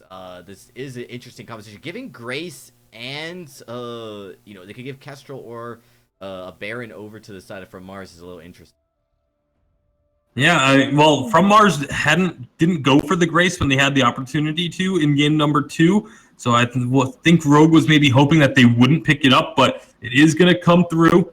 So Grace Glaive, looking like From Mars, may want to try and give Rogue a taste of their own medicine. I can't see the draft, so I'm going to have to kind of take your guys' word on it. I'm in the lobby, but... Okay, I've had this happen before. Hopefully, once the draft finishes, it will actually jump you right back in. Okay, good stuff, because everybody's leaving chat and it looks... Yeah, if you just wait, once the draft actually ends, you'll end up on the loading screen. Okay, I've had this happen before, too. I was wondering why you weren't saying anything, Jaws. I was like, oh, is he okay? I'm I'm not really sure what you guys are talking about, because I can't see anything, really. Upon the original, going to go for the Rhyme once again, this time alongside Lyra and Vox. So at least it's not a triple melee composition that Rogue is trying to pull off. And it's also not into a triple ranged. It's a double melee already on the side of From Mars. So this pick from Upon the original can actually have some big effect. And there's going to be a Celeste as the final pick. That is a very different selection from our first 2 games. Oh, a Celeste. That is absolutely huge. I mean, I cast a Celeste earlier today in a Blitz tournament, but that's Blitz, and Celeste is hilarious in Blitz. But I actually really enjoy seeing Celeste. And on the side of Mars as well, I mean, they're looking so strong, and Salami has looked very, very good in terms of positioning, so which obviously Celeste needs. He's usually very good in his positioning. I think his positioning was very much suspect at the end of that last game, but aside from that, he has been doing pretty good. All right, Jaws, are you in the game now? Yeah, we're all good. I can see it. All right. Well, I'll kick it back over to you guys to start the casting and get into what we're going to have. It's a very, very intense series between Rogue and From Mars. Take it away. Thank you very much, Dragon, once again. Now, game number 3. Here we are. This is time for Rogue to show that they are the masters of this bracket 2, or bracket B, or number B, which you said earlier, Dragon. It's not a number. I'll have you find. I actually think that's a letter. But regardless of that, we'll look at Salami and say, okay, cool, he's on this Celeste now. Now, what can he do? But Hammy on this Vox, 2 very different picks to what we're actually used to seeing. And Eloquent, he's on the Grace now. Maybe it's his time to shine as well. And, well, right now, it is going to be Mars and Eloquent going to be in a little bit of trouble trying to steal away those camps. He did get 1, which is very good for them. But we'll see how much more they're going to try and stick around for with this Ancient Treant. Oh, they should be. Who's going to get it? Eloquent's going fairly low here. Pond's going to chase him up. Silly Smurf level 2 versus Evol's level 1 and Pond's level 2. It's definitely going to go in the favor of Rogue in that situation. And will be pretty big. Eloquent having to go back here might be pretty big as well. We'll give lane priority over to Rogue. And you can see that just doing right now. With this Lyra as well from Evol, I want to see how he's going to play into Eloquent, because that was the same match we had in game number 1.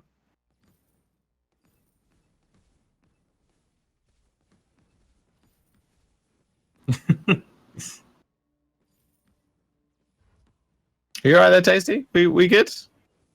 Yeah, I was just had to deal with some background noise, but we are gonna be okay. And it's as of right now, I mean, from Mars early on. Like I said, some minor advantages going the way of Rogue, but nothing too major. I'm going to be watching this skirmish. It actually does go to Pawn the Original, the Ancient Treant, and Evil can get knocked away as Silly Smurf makes his way back up to the lane in order to recall. Pawn's going to go looking for some jungle camps, and I don't think he's going to be finding them there, as the respawns aren't quite going to be matching up with his rotation, but is he going to try and stick around and wait for them? This could get risky.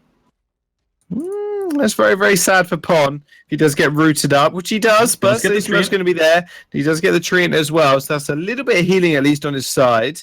And now Eloquent is going to rotate down from that lane. Level 4 versus level 3 and level 2. The Holy Nova is going to find him, but taking almost negative damage. So he's going to have to back off nice and safely to save Evil here as well to escort him out. All right, so Silly Smurf is going to be cleaning up the rest of those backs, but Pawn able to steal away some, taking the Ancient Treant once again. This will be his third Ancient Treant of the game, so getting off to a nice start in the jungle. But the lane matchup is what is really intriguing to me. Again, I want to see how Salami does on the Celeste. It's something very, very different from what we've seen in the first two games, and kind of brought about by that Sky Band, Silly Smurf having to change it up and going on to the Glaive. Typically, when we see the Glaive come out, it's actually in the lane. So having the Glaive jungle is something that is not, it's not unheard of, but it's a little bit more unconventional in the current meta. Well, unconventional doesn't mean bad whatsoever. And Silly Smurf taking away his fronts before Pong can even reach them is kind of nice. And the jungle will intensify now at that 4-minute mark. No kills just yet. Both teams taking this a little bit slower than we've seen already. And it just means that Salami has more time to farm up. That's exactly what he wants on this Celeste.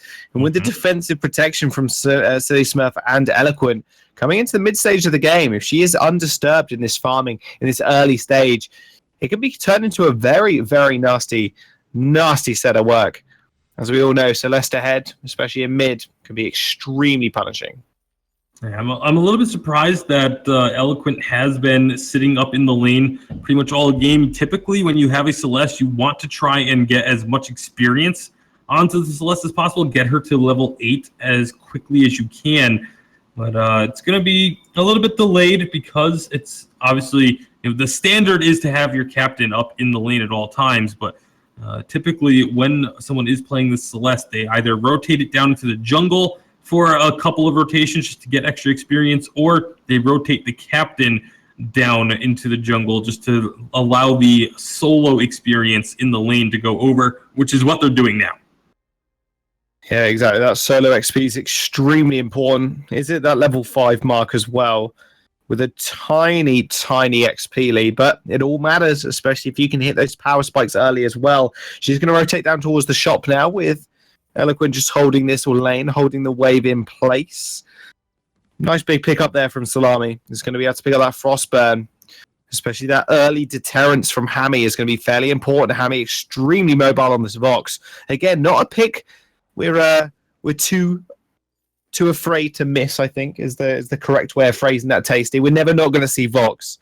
Extremely powerful hero, especially when he hits that level 6 smart. That massive multi-man silence can be so devastating in team fights. It has the Poison Shiv already completed, obviously, as well. That's going to be Grace going in a bit. Does get mortal wounded. No healing for you. Eloquent going fairly low.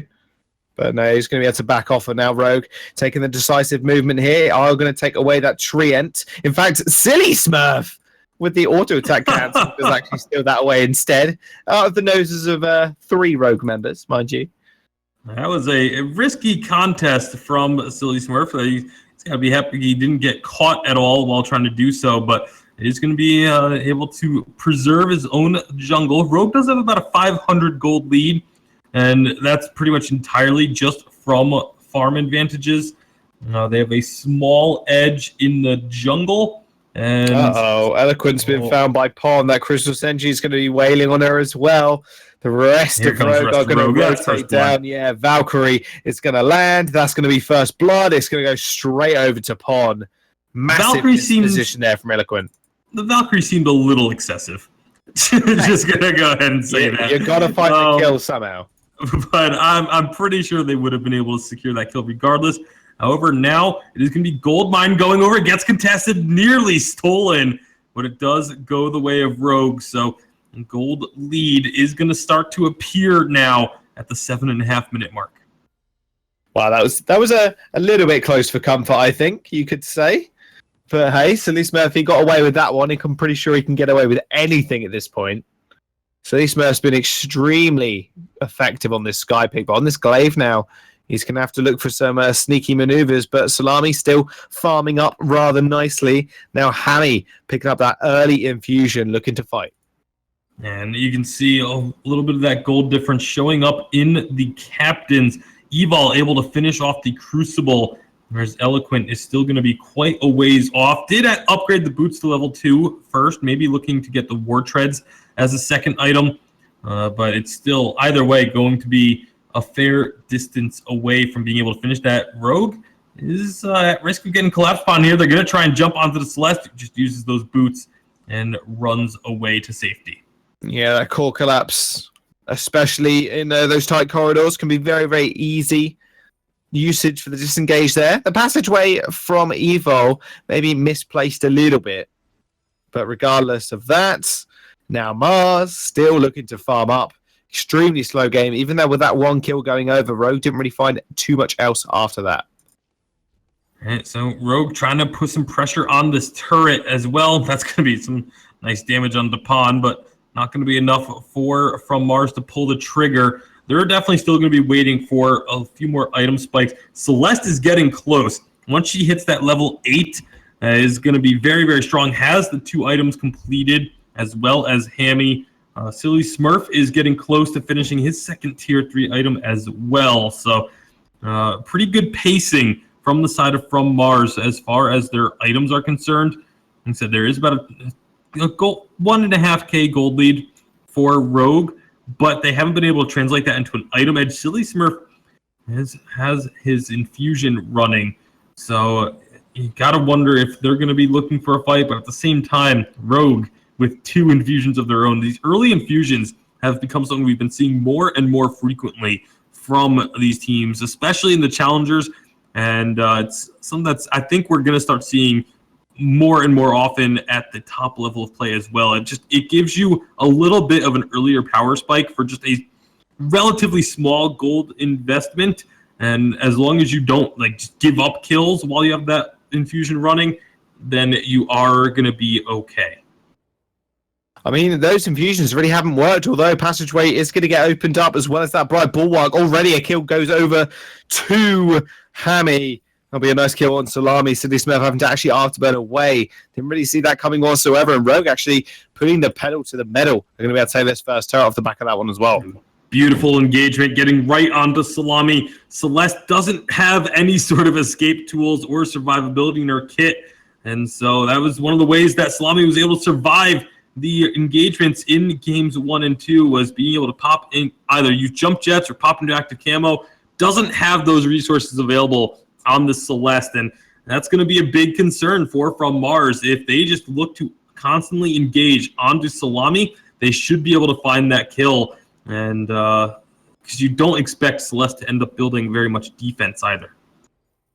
Absolutely not. Just pure damage, so she can get the most amount of damage, most bang for her buck. That's exactly what she's after.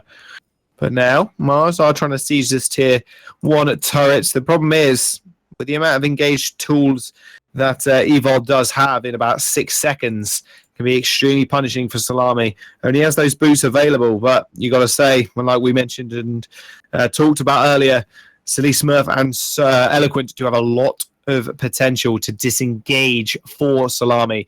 And as long as she's protecting these fights, it's going to be very, very easy for Mars to take over the game. All right, so Eve of Harvest completed for Salami. That will at least give a little bit of durability in these fights, unless you get some mortal wounds put on. But here's the engage.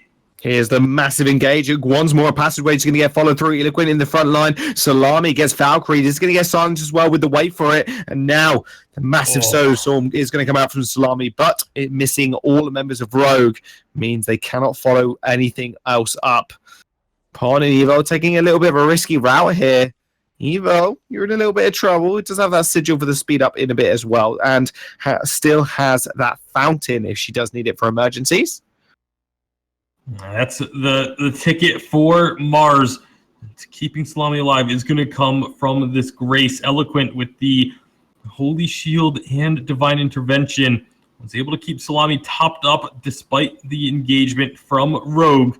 They weren't able to answer any kills, and that Solar Storm going wide was a pretty big miss there, but it's still at least it's a positive from Mars that they were able to keep Salami up and going, and even having the ability to throw out that Solar Storm.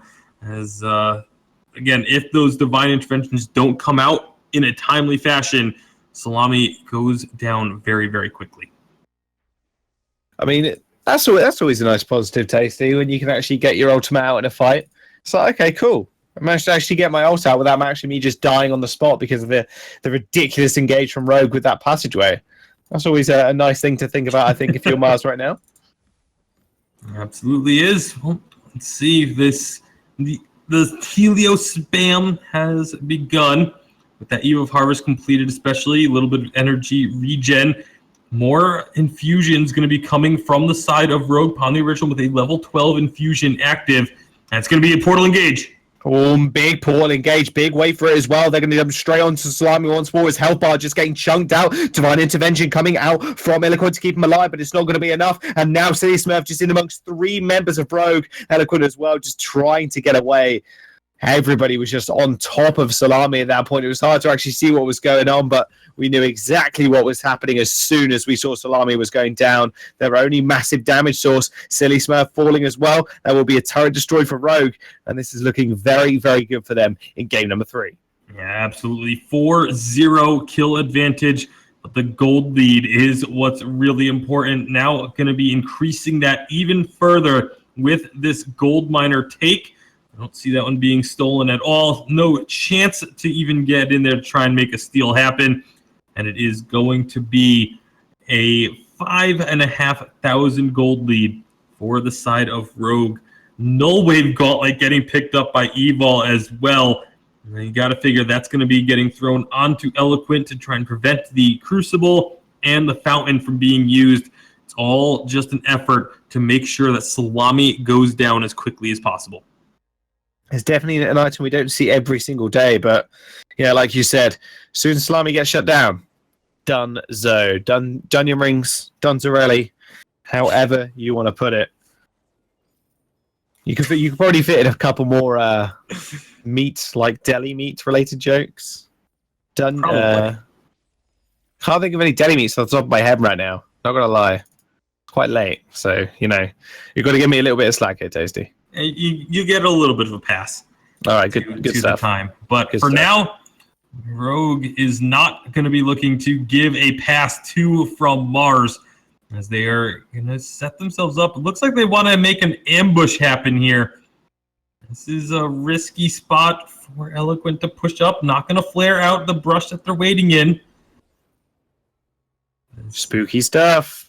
Eloquent, you got to be careful. Rogue, the patience. Oh, no, Salami. Salami. Oh, Heliogenesis, but that passageway's going to get followed through. Bright Bulwark as well to stun him up. Here's Silly Smurf over the wall with that afterburn. Salami is more than safe now behind his Crystal Sentry. Can he put out any meaningful damage? There comes the way for it. 1 kill already going over to Hammy. Silly Smurf is going to fall. Salami full HP. Eloquent is going to just retreat as well. Solar Storm onto 2 people. That Crystal Sentry still wailing away at Hammy, but Hammy just kiting, darting around, is able to pick off Salami, and now Eloquent is going to be next on the menu. That will be a double kill for Hammy. That's going to be an ace for Rogue, and that will be a Kraken as well. That was probably the best movement that From Mars could have had in that situation, and they weren't able to make anything happen. The Solar Storm, again, it did hit 2, but it only kind of clipped them. The majority of that ultimate went by the wayside, and Rogue able to move throughout that team fight along with the members of From Mars, getting the ace, grabbing themselves that choke point turret, and now going to be unleashing Kraken onto the fold here in just a second. And it is looking like Rogue may just be taking this series 2-1. Oh my goodness, this series, I should say, has been so close. It's looking extremely good for Rogue right now. They're 7-0. Look at their gold lead as well. 6,000 at 17 minutes. They're consistent as 6,000 gold lead. Question is, are they going to throw it? That is the question everybody's lips, Tasty. Oh, yes, it is. Apparently so. Throw in that 6K gold lead and let Baron get ahead of yourselves. Yeah, well, they don't have a Baron to worry about this time around. They can, again, look for the engage on Slimy Silly Smurf.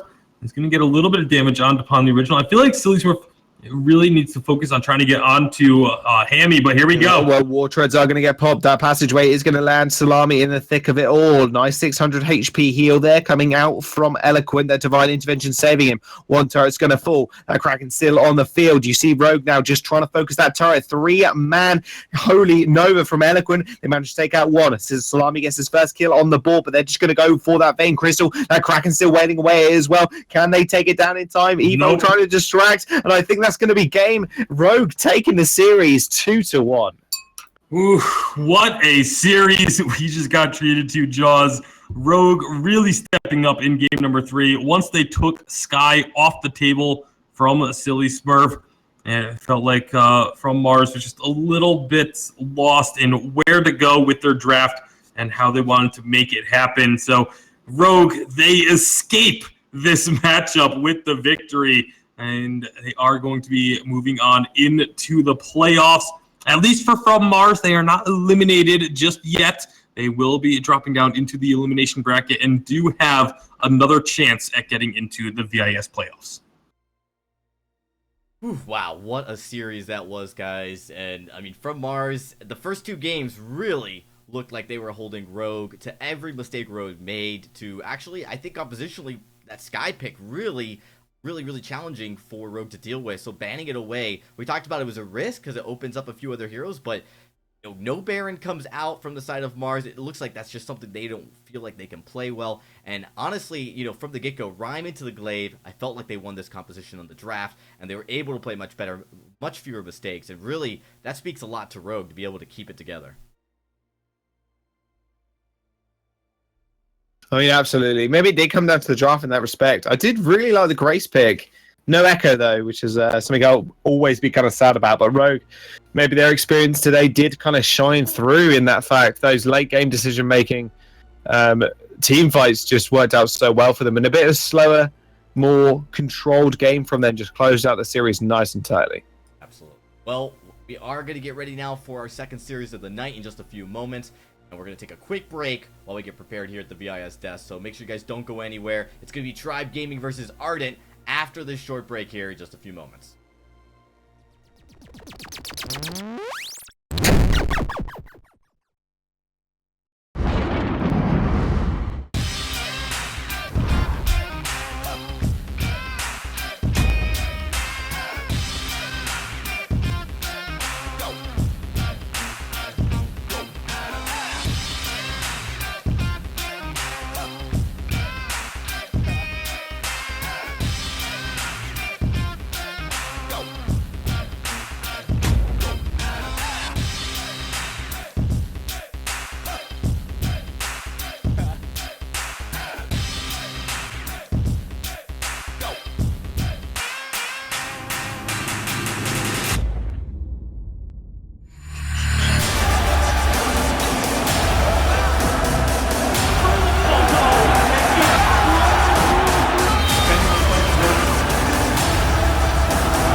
Ben, Sam, and Ken are on separate journeys to defeat the menacing Vile Dragon.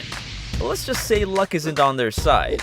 If only there was a way for them to find each other and band together. Well, that's why there's Band. It's a mobile app that allows people to come together using common interests. With Band, you can find fellow gamers, chat, schedule gaming sessions, and conduct polls. Stage epic battles with friends while sharing videos and photos along the way. So try Band today. Band. Be together.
Welcome back, everybody, as we get ready for our second series of the night. And again, you guys are watching the VIS Challenger Series here as we start off split 1 of the summer season.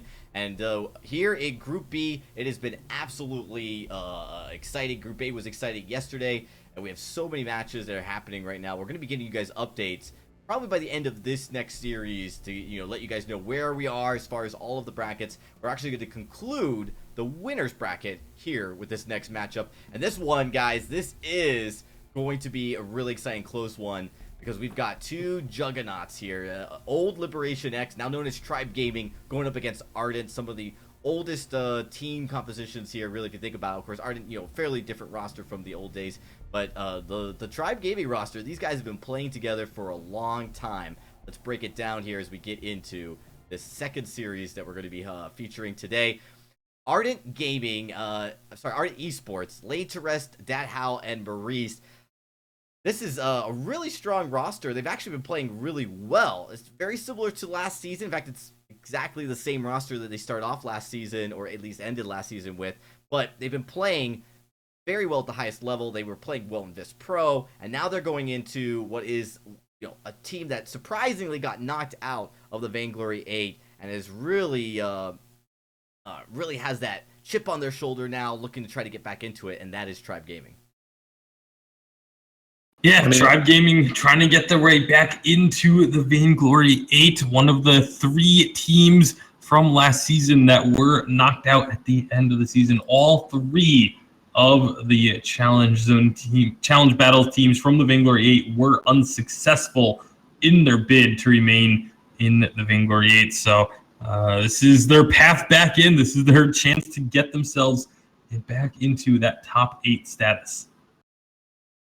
Yeah, I mean, there's so many big names on both these teams and names that have been around for a long time as well. There's a lot of history in that regard. And you got to say they're wanting to come back in. And like you mentioned there as well, Dragon, Arden and Tribe, both of these team names as well carry a lot of history and weight behind them too. And it's definitely interesting to see them in this Challenger series. It's such high stakes on the line as well. Absolutely. I mean, there's so much to see here, so much to look at. Tasty, specifically, what is one thing you want to maybe mention before we get into the draft that we should keep an eye on going into this series? I think we definitely have to keep our eyes on the jungle matchup, and in particular, Status. Status for Tribe Gaming has been known for quite some time as one of the more aggressive junglers in North America. Has played numerous heroes to an exceptional level, and now, again, going to be trying to make sure they can control the jungle and get themselves an advantage that way that they can then snowball and build into a lead. And obviously, multiple heroes that he's been known for over the years, including Kashga, one of the big ones, but not really as much recently. Been playing a lot more Glaive and things like that. Just anything that can be aggressive, though, you got to figure Status Bake is going to be comfortable on. Well, here we go, straight into the draft. To have Tribe over on the blue and Ardent over on the red, as you can see via their tags. Grace and Fox are going to be the band either side, and the first pick up here for Tribe will be that Lyra. All right, so Grumpjaw and Baron both let through the first picks and first bans. It's going to be the Batiste for Ardent. Batiste is a very good pick against someone that's trying to be very aggressive, as long as you can keep that aggression at bay by using the Ordained and the Fearsome Shade to great effect. Because otherwise, if they're able to get onto this Batiste, he goes down very, very quickly. Yeah, that he does. Batiste and the Black Feather. There goes the Baron, though. Tribe got their hands on that one. So very, very good protection thus far for them with that Lyra. And now they get to round out their composition with this last pick. What do you see really quickly as the clock ticks down going here?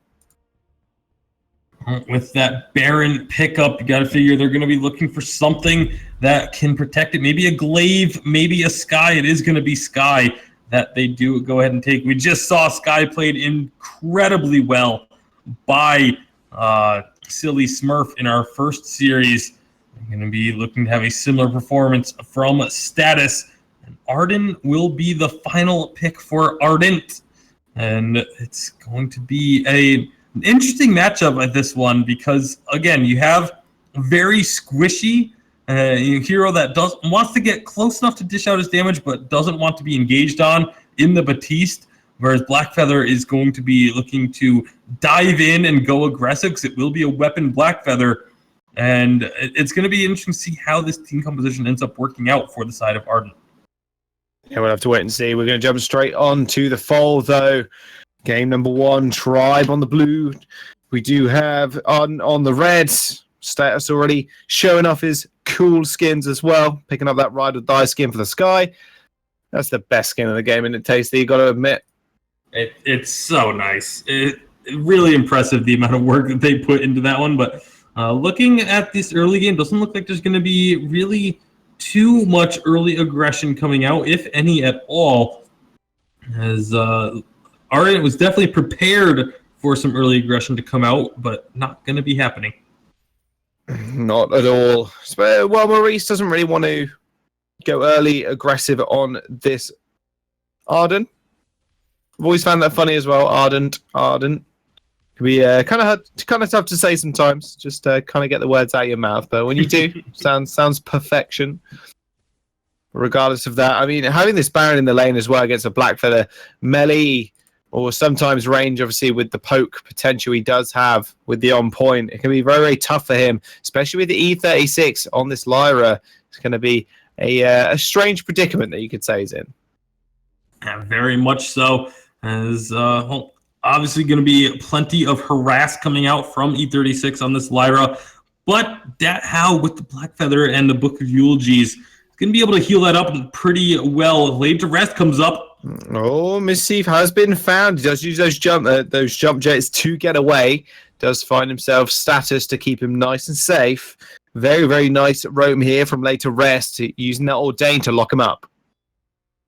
They able to get the jump jets off eventually, though, and get out to safety. So McShee just rotates right back up around and into the lane. And isn't even really going to miss out on much CS as a result of that gank either. So really nice job in order to keep them alive and not give that first blood over to Ardent.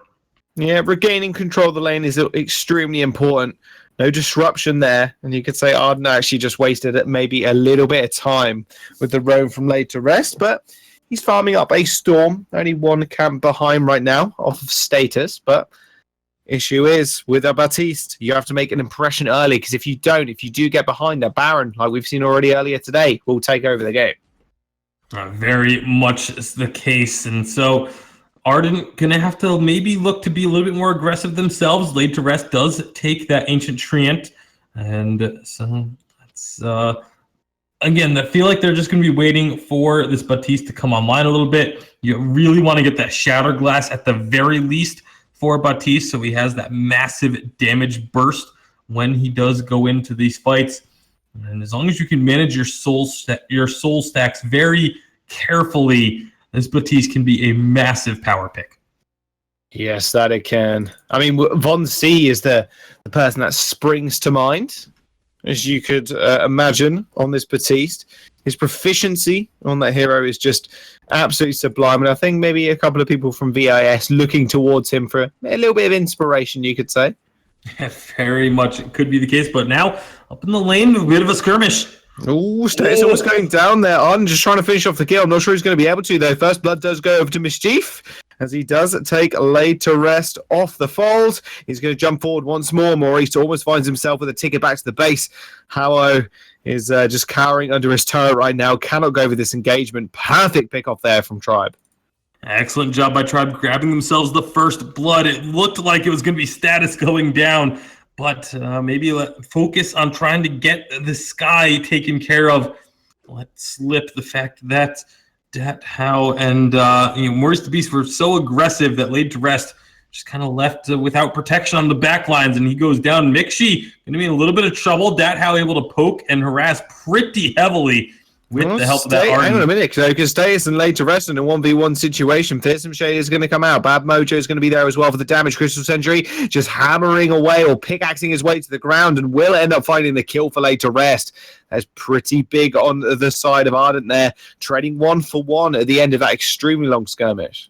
Yeah, being able to find that kill, very important. to keep them in this one as far as the mentality goes. It's very easy if you give up that first blood in a situation like they did to, if the next kill comes through and it's a 1v1 in your own jungle and it goes the way of your opponents, it can put you on tilt pretty quickly. So nice job by Late to Rest. Great rotation from Maurice the Beast as well to recognize that that fight was happening and he could get down there in time to help clean it up.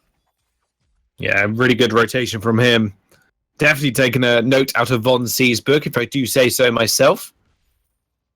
And now we have Tribe Gaming once more pressuring this lane, and that's one thing they do have over Ardent right now. This massive amounts of lane pressure with the Lyra, with the Baron, and with the Sky as well. Latris has been found. Here becomes the... oh, all right, okay. He died before I can get the words out of my mouth. They're tasty. The damage and upfront burst potential from Tribe is just auto apparent right now. How is going to be able to escape here underneath this turret with their Tribe with the level lead as well. Mischief almost hitting that level 6. Ardent have to be very, very careful. And again, that's the burst damage is massive and Laid to Rest. Batiste is one of the squishiest heroes in the game. So if he is the target, it is not take long for them to find that kill. Thunderblob going to come out as they look for an engage. Oh, they look for an engage once more, but Tasty, I can't really quite see it, so you're going to have to carry on. And they are going to be able to avoid anyone going down. Both teams just going to back off. Again, the sustain from Lyra is doing quite a bit for Tribe to keep them alive in these fights. And at the same time, Ardent doing a good job of not really committing to these fights if they don't feel comfortable being able to take a victory in it. Okay, my client, I am obviously connecting from Europe, so it can be a little bit laggy sometimes. But it did disconnect very briefly there. But we are back into the game, well, I am at least, but still no kills going over to either side, really. And now Tribe taking commanding control of their jungle and sharing a lot of the jungle farm as well with Mischief. Has been kind of their aid to victory here in these early game skirmishes. Sorrowblade and Tenchibo picked up from Mischief here. Pretty big power spike for him. Very much going to be a big power spike. With the Shatterglass also on Late to Rest. Again, you can see the massive damage, but E36 will get himself out to safety. Now Mixi has that damage, those big shots just chunking through Late to Rest. He's going to be able to stay safe for now, but the pressure is there from Tribe. They're the ones that are, trying to force Ardent into mistakes. They haven't really gained a ton off of it just yet. They are sitting on about a 1,000 gold lead or so, but Ardent's been doing such a good job of when they do get pushed in very quickly, as soon as that rotation comes out, that house starts pushing the lane right back so that there isn't the opportunity for Tribe to really siege up on this turret. That's going to be Tribe's main objective right now. They have such dominant lane pressure that it might be a little bit hard for Ardent to actually come back into this one unless they find some nice flank. I mean, Maurice does have the Gauntlet available in his kit, and especially with a Batiste, that's a very, very devastating combo. Just make sure everybody of Tribe just runs into it with that Fearsome Shade, or apparently you don't even need that, because if your members just run into it for you, that's going to be an easy kill. Late to Rest ends up using that Fearsome Shade perfectly, and stats ends up going down. They're going to engage once more. Mischief is going to use those rocket jumps to go back. How almost falls to the double rocket of Mischief. Bad Mojo following up on point. Here comes the Fountain to heal up How. E36 now running away as his Baron was just cut down right in front of him. A great team fight there from Ardent, finding Mixi, getting that kill, but now what are they going to get off of it? I kind of thought they might try and stick around a little bit on this turret, get some damage down there, but it's just going to be backing away, not wanting to give an opportunity to Status to be able to answer it. It's going to be Ordained going down onto Status. He's just going to hang around inside of it, though, and wait it out. Yeah, very, very patient man. Defenbrov does come down as well. Make sure Ardent doesn't step over that line. Transforms into a bike, then transforms back. It's my favorite thing about that skin. Which goes into a bike and then back again. So he is literally a transformer. Quite literally a transformer. So they are going to be, or at least the suit is. Sky herself doesn't actually change. But they are going to be, again, rotating back up. The gold has been evened up by the side of Ardent. Keeping this one close, 10 minutes in, little big chunk of damage from laid to rest, but again, the healing from Lyra just heals it right back up. Turret taking a lot of damage this time around. Yes, it is. Now, Tribe, they're only a couple of minion waves away from taking that turret out. You can imagine that full barrage, like you said, chunking them out. Iron Cannon comes down. Maurice almost just goes down instantly, actually. If he stepped inside the Iron Cannon, you can imagine that would have happened. Ordain comes out, but hang on a second. How jumps in and just gets annihilated by Status. Fearsome Shade as well from late to rest. Won't end up in securing anything. Try pick up the first turret of the game, and they're going to have control now over Ardent's jungle. And again, even though Tribe has not really been able to find much until that turret goes down, it still feels like they have been the ones that have been making the more aggressive moves. They have been making slightly more aggressive rotations and have been trying to initiate these fights a bit more frequently than what Ardent has been able to do. And a lot of that does come down to composition. Obviously, when you have a Sky Baron, you know that your burst is massive, and if you catch someone just slightly out of position, there's a good chance you can pick yourself up a kill. Whereas, and it requires a little bit more patience from the side of Ardent. And they've done a good job, again, keeping this game close, not letting it get out of hand. We've seen plenty of teams already be at an unsalvageable position 11 minutes into a game, but Ardent very much right in this one. Very, very close, like you said. Still 3,000 gold, though, in the pocket of Tribe. Arden do have that late game composition, though. That Arden mixed with that Black Feather, an unstoppable killing machine. Well, until Baron steps in the mix, and that could be Mixshi's way into the game. Ordain does come out. Nice rocket jump away from Mixshi there. That Gauntlet just locking everybody up, but they're just going to cut them down where they stand. Arden just forcing their way onto the back line of Tribe. Tahoe does end up going down. Mixshi actually taking out another late to rest now. The last one alive. Tribe Gaming turn this one around completely, and that's going to be a triple kill for Mixshi. And the burst damage from this Baron just proves to be too much. Every single shot just chunking opponents out. And they were able to get onto status thanks to a beautiful gauntlet. And Mixshi had to jump jets away from the Ordained, but the jump jets got him out of the Ordained and the gauntlet wall, which allowed Mixshi to stay safe. Did set up that first kill from Arden. Looked like they were going to be able to chase it, but they just couldn't quite reach the Baron. And Mixshi completely turns that team fight around. That was massive.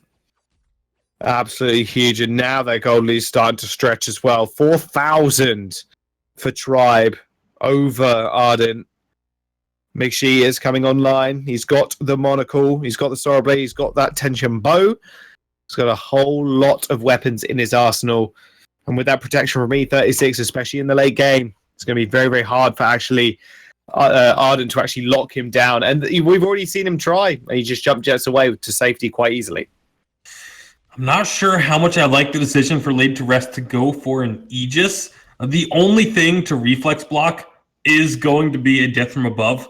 And more often than not, I would assume Laid to Rest should be able to avoid that and needs to have some armor for this Baron. That's really what the side of Ardent is lacking. There's almost no armor on anyone. There's only a tier 2 armor on Dat Hao. And so Mixshi, if he is left unchecked, if they don't kill him right off the bat, you can see how much damage he does. Oh my goodness. Hao almost got taken down as well. Tribe is just running all over Ardent right now. And you gotta, again, just look at the build priority, the decision-making in the items from the side of Ardent. You know Baron is going to be a massive threat in the late game. There he goes again. You know that he's going to be doing tons of damage. There's yet no one other than one member is even starting to build defense against him. It doesn't make a whole lot of sense to me. And Ardent starting to pay for it in these last couple fights. As the Crystal Sentry goes down, now Tribe, they're 1 minute away now from taking control of this Kraken area. There's a lot of vision down for them as well, which is the most important thing at this current moment. If they take a fight now, and if they take a disadvantageous fight and Ardent take over, that could be a free Kraken even. Nice passageway into the bright ball. There comes the ion cannon. It's going to find one, but McShee's going to be the first casualty of that fight. They end up trading 1-for-1 thus far. Maurice going down, and now E36 is getting chased out. That How even. Whoa, that was the wrong name. It does end up using that Rose defensive over the wall. Stays in the 1v1 on Later Rest. Later Rest and the HP advantage. Ordain's going to come out. Bad Mojo's going to lock him in place, and that'll be an ace going over to Arden. And so, I mean, Mixie ended up kind of in the thick of things there. Status not really close to that fight when it was engaged. So a great decision to look for the fight from Arden at that time. Although I think they got away with one a bit because they didn't have vision to know that Status wasn't there. It just ended up working out in their favor. But what is Arden going to be able to take off of this? Because it was just laid to rest remaining. They got the ace, but they don't even get really any damage on that turret. It just kind of slowed the game down a bit, maybe stalled it out just temporarily at least for the side of Ardent because they are still very much behind. It's a 5K gold lead, almost 6K. We've seen these leads get turned around before. We saw it earlier today in our first game of the day, but it's just going to be a matter of positioning for the side of Tribe. As long as Mixie stays on the back lines, or he's just going to jump right in. He's going to go straight in. Gauntlet is going to come down. Howard is going to be in the front line. There goes one. There goes two. The Ion Cannon just dissuading the rest of Arden to following this one. Later Rest on the sidelines here. Status is going to be able to chase Maurice. Ordain is going to come down. Ends up missing. Bad Mojo is going to be there, but Maurice doesn't really seem to mind all too much. He ends up falling. Status now being chased out from Later Rest. Does they take that passageway backwards to save his own life? And now Stactus and E36 on a 1v2 scenario. They can't go for that Kraken, so they might as well try and look for the kill here. Bad Mojo doing a fair bit. Status now getting to get trapped up by that Ordain, but it's not going to matter. The fear comes out. The ace is going to be there. E36 with a HP, and that is going to be another ace coming through for Tribe. I'm Mixie. I don't get the positioning from Mixie. Thankfully for Tribe, it worked out that time, but he's jumping right into the thick of things as a 4 offensive item Baron. The only defense that Mixie has is 200 health from the O-Cart and 100 health from the travel boots. So definitely want to see Mixie play a little bit more carefully. I understand you want to get in, you want to blow up your targets immediately, but you can't just be going right into the middle of all 3 members of the opposing team when you are not building defense for yourself. And he shouldn't be building defense. Mixie should be going this 4 offensive items, should be looking to burst targets down, but just needs to hang out on the back lines a little bit longer. Absolutely. That's exactly what he needs to do. Not go defensive items, full offense, please. Tornado Trigger, double monocle, Sorrow Blade, almost complete build. Hasn't upgraded his boots just yet, but that's definitely going to be his next port of call. Now, Tribe, it is their game for the taking. 6,000 gold in the lead. Now, Ardent just have to make sure their vision control is on point because one wrong move now will cause them to lose the game. Absolutely. With 2 turrets remaining, Kraken has been on the fold for a few minutes now. And Tribe pushing up. They need to be very, very careful. Tribe looks like they want to just rotate through, take out as much of these objectives in throughout the map as possible. That's going to be Sentry eliminated, so no more defensive Crystal Sentry to fight for Ardent. And things are just beginning to look more and more grim for this squad. That it is. Very, very grim right now. Remember, this is a best-of-3 series, though. Does mean Ardent can look to game number 2. Maybe that's what they're thinking about right now, game number 2. Maybe they know we haven't got this game in the bag any longer. We need to be able to just think about what's going to happen and how we're going to draft in this next game. All right, well, Kraken getting started up. Ardent is aware, and they're going to try and move in. Gauntlet locks in status, but nice Surrey strike with a crucible or with a reflex block to get out. Kraken is going to go over to Tribe as well. That's going to be a passageway. Going to get used from E36. War Treads popped. Mischief on the back line. Does end up almost going down. Rose offensive from Hal will spell his doom. And now Later Rest in the front line. And Mixie just one-shots him. This could be the end of the game. I think Tribe actually just going to take this one quite handily. Maurice in the front line. But he is the only line of defense left standing. That damage from Baron is ludicrous. And Tribe, they're going to take game number 1. And again, no defense, no armor on Laid to Rest or Maurice the Beast against a 5 offensive item Baron. I just don't understand where you think that is going to get you a win. As that how is going to respawn, but it is not going to be able to do enough against these two working on the crystal with a almost full health Kraken. That is Tribe Gaming taking game number 1 with the massive amounts of damage coming out of Mixine status. Absolutely sublime. I think you just kind of ban Baron. That's why you don't let it through. And they had the chance to pick it up. They just decided not to.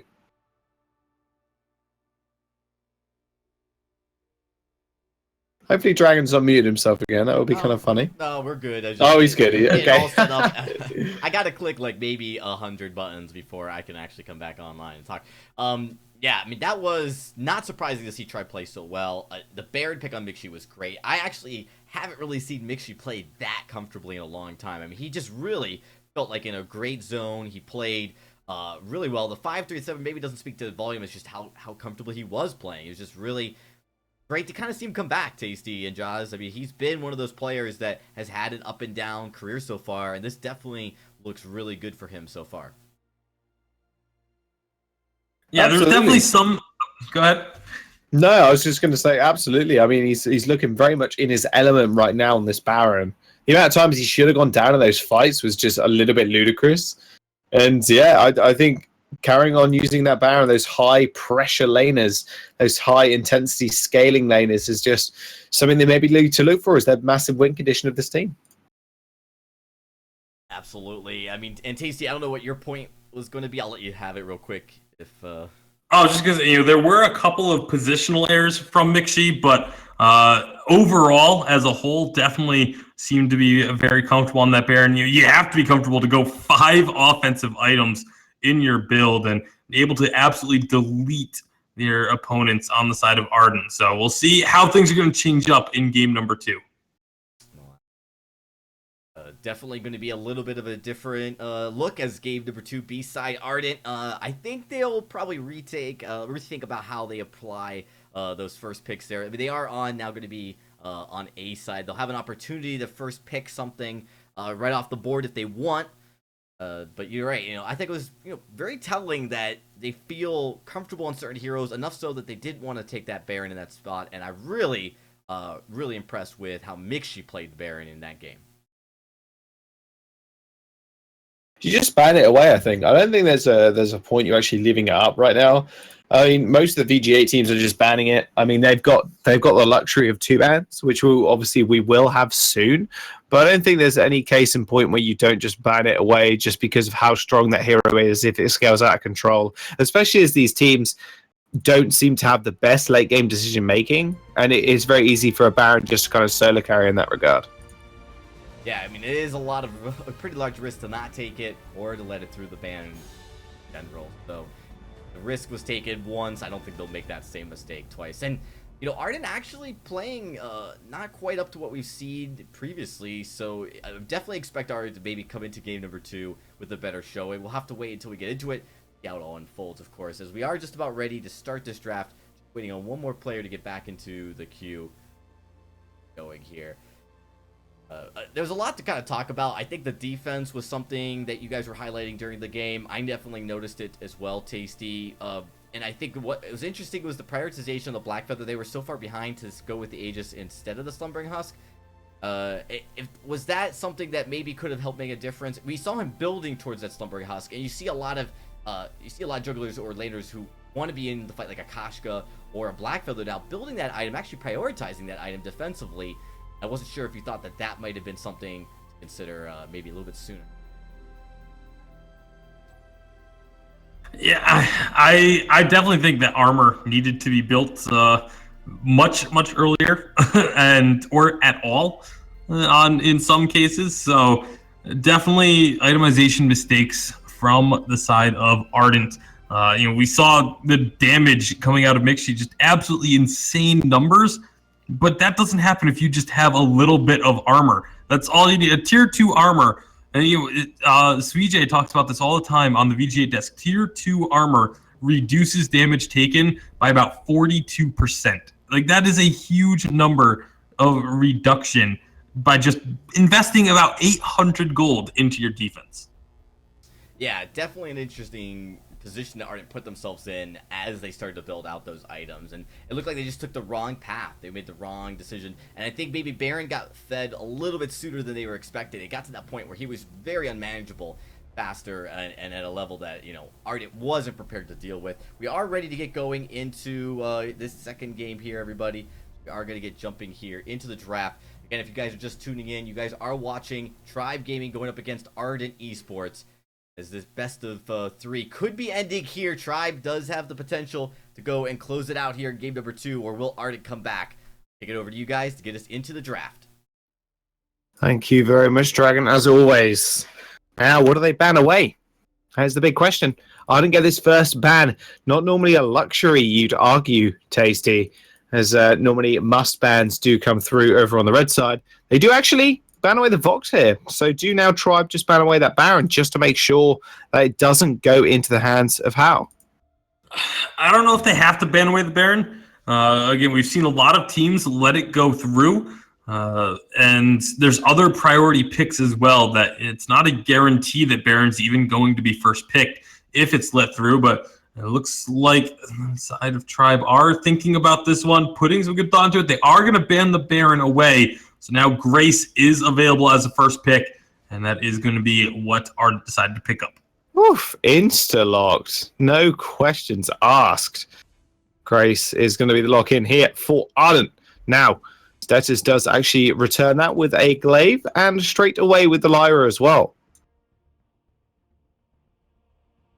And, well, that is going to be the Glaive Lyra. Very strong combo. If you can afterburn someone into a Bright Bulwark, it really makes it difficult to escape. And next choice here for Ardent. We're cycling through a couple, but they're going to go back to this Blackfeather once more. Yeah, Blackfeather doesn't make a lot of sense. Did do fairly well with it. Was able to execute the back line of Mixi a fair few times. The problem is he was just not able to actually follow up with any meaningful damage after the initial engagement, just because Mixi had so many items in his back pocket. Double monocle, tornado trigger Sora Blade, and with a tension bow. It was just devastating for him to actually do anything apart from the first little engagement. Batiste is going to be the lock-in hero to round out the competition for Ardent. So Batiste in the jungle this time is going to be pretty big in combination with Grace. I mean, that as a combo is disgusting, right? Holy Nova straight into the Ordained, or the other way around. Yeah, I mean, it definitely looks like it's going to be some early aggression called for from Ardent. I mean, Batiste Grace is a very, very strong level 1 duo. And so I'm going to be curious to see if they do try and make something happen right off the bat. But it's a very similar composition for the side of Ardent, just replacing the Arden with a Grace this time around. And we'll see if it can work out. Mixi obviously also not going to be on that Baron. So it's a little bit of a different matchup, just in terms of the level of damage that's going to be coming out. But I still expect Mixi to, if he's playing comfortably, to be playing aggressively as well. Yeah, and that's the big thing we saw from him last game, and you both alluded to. That's a lot of damage as well. My goodness. If he's comfortable on this hero and comfortable in the game, he just seems to pop off regardless of how well the rest of his team is doing. So we'll see if he can kind of work off of that from game number 1. Does Light Arden actually want to take away this back camp? At least they're going to take a couple of minions away. Status is going to get jumped on, but that's all going to be all said and done now. I'm actually just going to disengage. Yeah, they do take a couple of minions there, as Laid to Rest got the Treant and one of those doubles. But while this is going on, Mixi has rotated into the Ardent jungle and is going to steal away a little bit of their jungle as well. Status just trying to delay them so that they don't end up spotting Mixi as he finishes off these camps. He's going to go for the Treant as well. So this is where it can get risky. He could very easily get caught out while doing this. but it doesn't look like Ardent are actually going to rotate to their backs. They understand that their backs are very likely already gone, and they want to try and disrupt the Treant, but the Treant goes to E36 and Tribe Gaming. Yeah, that's pretty big. Oh, hang on a second here. First Blood does go over straight over to Maurice. Beautiful play on the Grace already. They'll find a basic attack. We'll finish him off now. Later, Rest is going to go in a 1v1 with E36, but he's going to shrug off that. Make sure you're getting chased out of his own jungle as well. Arden now putting pedal to the metal. Status actually is going to spawn here, but in a 1v3 scenario, he's not going to be able to get anything done. And again, this is that early game aggression that should be coming out from a Grace Baptiste duo. A little bit surprised to see Dathow sticking around for as long as he did, but First Blood does go the way of Ardent. However, Mixi and E36 again going to be looking to counter the jungle invade by getting into their opponent's backs and stealing them away once more.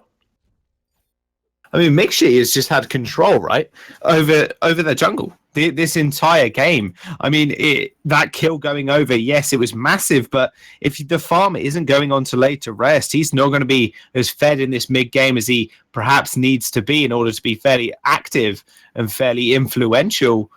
Maybe this is a problem here for Tribe.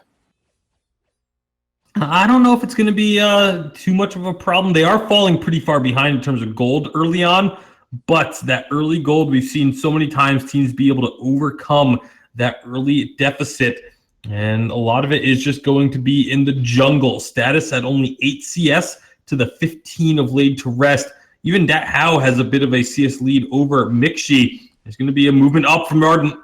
Oh, nice movement potential. Maurice almost goes down to the turret, but Mixi is going to get jumped on once more. E36 laying down that bright bulwark. Stairs coming in the nick of time. Tribe almost taking out Mixi. I mean, Mixi, maybe you could argue, stepped a little bit too far forward and took too many turret hits, but doesn't matter. Tribe now getting the priority over the lane is extremely important for them in terms of their composition. Status isn't going to be able to do too much of these turrets in terms of damage. Mixi as well, being the laner for Tribe, is going to have a hard time as well, just sieging. Yeah, the siege comp isn't really going to be there for either of these teams. They're both going to struggle a little bit when it comes to trying to actually break down a turret if their opposition is there to defend. But again, Tribe can be looking to slowly close this gold gap that did appear in the first couple of minutes. It's going to be Mixi starting off with a poison shiv. That's going to be actually Dathow looking to go for a Serpent's Mask as a first item. The junglers both also getting close to their first tier 3 items, but it will be Laid to Rest. Once he rotates down with a little bit more gold, we'll be able to hit that power spike a bit earlier than Status can. Yeah, that poison shiv not to be underestimated, especially when you're in these early brawls. Mixi stepping forward now, not too scared of the Black Feather. He's got E36 to back him up. Ordained is going to come out, actually. Mixi may be in a little bit of trouble here. In the front line, takes a bad mojo, has to afterburn away. E36 with the bright bulwark as well. Maurice is actually just going to get run down here. Stace actually picks up the kill on him, just chases him out of the fight. And now Later Rest just trying to find the kill onto Status, but E36 there with the healing is going to be more than okay. Ordain's going to come through once more. And will be how actually just backing off here. But Later Rest does find the bad mojo kill onto Mixi for a little bit of trade up there. State is actually just gunning and running down. How he steps out of position, just gets taken out of the fight. Later Rest ends up trading that 1-1-4 at least, or in fact 2 for 2 at the end of the whole small engagement that turned into a bit of a clown fiesta. All right, okay. Oh, E36 is not going to be in too much trouble. It is captain versus captain, but yeah, that definitely went a little bit chaotic towards the end there, but Status able to turn that fight from what looked to be a big disadvantage into an even trade, and we're looking now, look at that gold. It is pretty much even as Tribe have turned it around. Mixi is going to get a little bit of damage out. What I'm liking from Mixi on this glaive is when he gets engaged upon, so often we see glaive players just immediately afterburn away. He actually sticks around and says, until you fully commit to an engagement with all of your team, I'm going to stick around, just answer damage. And he's actually winning these trades when Maurice or Dat Howe are trying to go in on him. Yeah, that's pretty big. I mean, winning these early trades, not only do you get pressure over the enemy's jungle, but you get lane presence as well. Ordain does land this. Stun actually does land on the E36. 4 barrage here from Stairs onto 3 people. Mixi in the midst of it all, but that fearsome shit onto 3 members of Tribe. Just make sure Arden can actually disengage. That was a massive play from Late Rest there. All right, so they are going to be able to get out of here for now, but big afterburn on too late to rest. Oh my goodness, big afterburn. Late to rest is sleeping with the fishes now. Howe is almost going to get taken out. Status using that drive-by run and gun to pick up the kill as well onto Maurice. Tribe Gaming now coming up pretty big against Arden. Arden just kind of faltering right now. And again, the play from Status on the Sky. This is another one of his signature heroes. It was really Kashka, Glaive, Sky were like his big 3 that he was known for, and you can see why. Able to just find these forward barrages, beautiful angles that he takes on these fights. It looks like you thought for a second, okay, he's got Dat Howe low. He's going to just look to get that forward barrage and stick onto Dat Howe. Dat Howe moved away, but instead of just giving up on it or trying to reposition himself into a dangerous spot, Status just keeps the forward barrage going on to Maurice the Beast and is able to find the kill onto the Grace. So just very heads-up play, really knowing when to try and stick around on a fight, when he needs to reposition, and all those sort of small intricacies of the hero. Status has down to a T. Ideal hero for him to be on then, you could say. Especially in a game like this. Tribe 1-0 up right now, Tasty. This is extremely scary for Arden. Both his team names have very, very long histories on them and wanting to make it back in the VG8. These challenge battles are going to be very, very important to both of these teams. Not only the players, but the organizations themselves. Being able to represent in the VG8 is very important. Once more, Maurice stepping a little bit far forward there, but he is this very, very tanky support, so he's going to be all good. Ordain actually on 2 people here. Hang on a second. Mortal wounds coming out, just reducing all that healing. Fearsome Shade once more is also going to hit 3 people. Late to Rest goes really big in this fight. How's going to be able to cut 1 down? Mixi is going to fall. Status on the back line hasn't really got the damage to really follow up any of this massive engagement coming through from Arden yet. Yeah, really good job by Arden locking down Mixi and able to find that kill. Status got a lot of damage off to start the fight, but Tribe just was not able to capitalize on it. Arden trying to siege up, but again, neither of these teams are particularly good at sieging. They're both good at clearing waves, but not really sieging. Death from above, Status wants this. Oh, he wants in. Nice double stun as well. And Howe jumps in, but Bad Mojo's going to finish the kill. Mixi has also found one here. He might want to chase this one down. Later, it's very low. One more auto attack. Double kill for Mixi. This is actually going to be a triple kill if he can find the last auto attack on Maurice. Mixi finds it in the end. That passageway didn't really help him. Ace from Tribe. My goodness, these games are so backwards and forwards. And what a decision from Status. I was about to question why he was going and looking for that fight, but Mixi was able to get there in time to capitalize. Maybe Status went in just a little bit too early, but at the same time, if he doesn't go in then, it looked like Ardent were about ready to back off of that team fight. So he keeps them around long enough. Mixi gets there, picks up the triple kill, and with that, they get the first turret of the game. And now Ardent are the ones that are looking up at a slight gold deficit. Oof, that's the first time in the series. No, sorry, it's not the first time in the series. This has happened all series. Tribe Gaming have been ahead. 900 gold at 10 minutes. Very reminiscent of game number 1.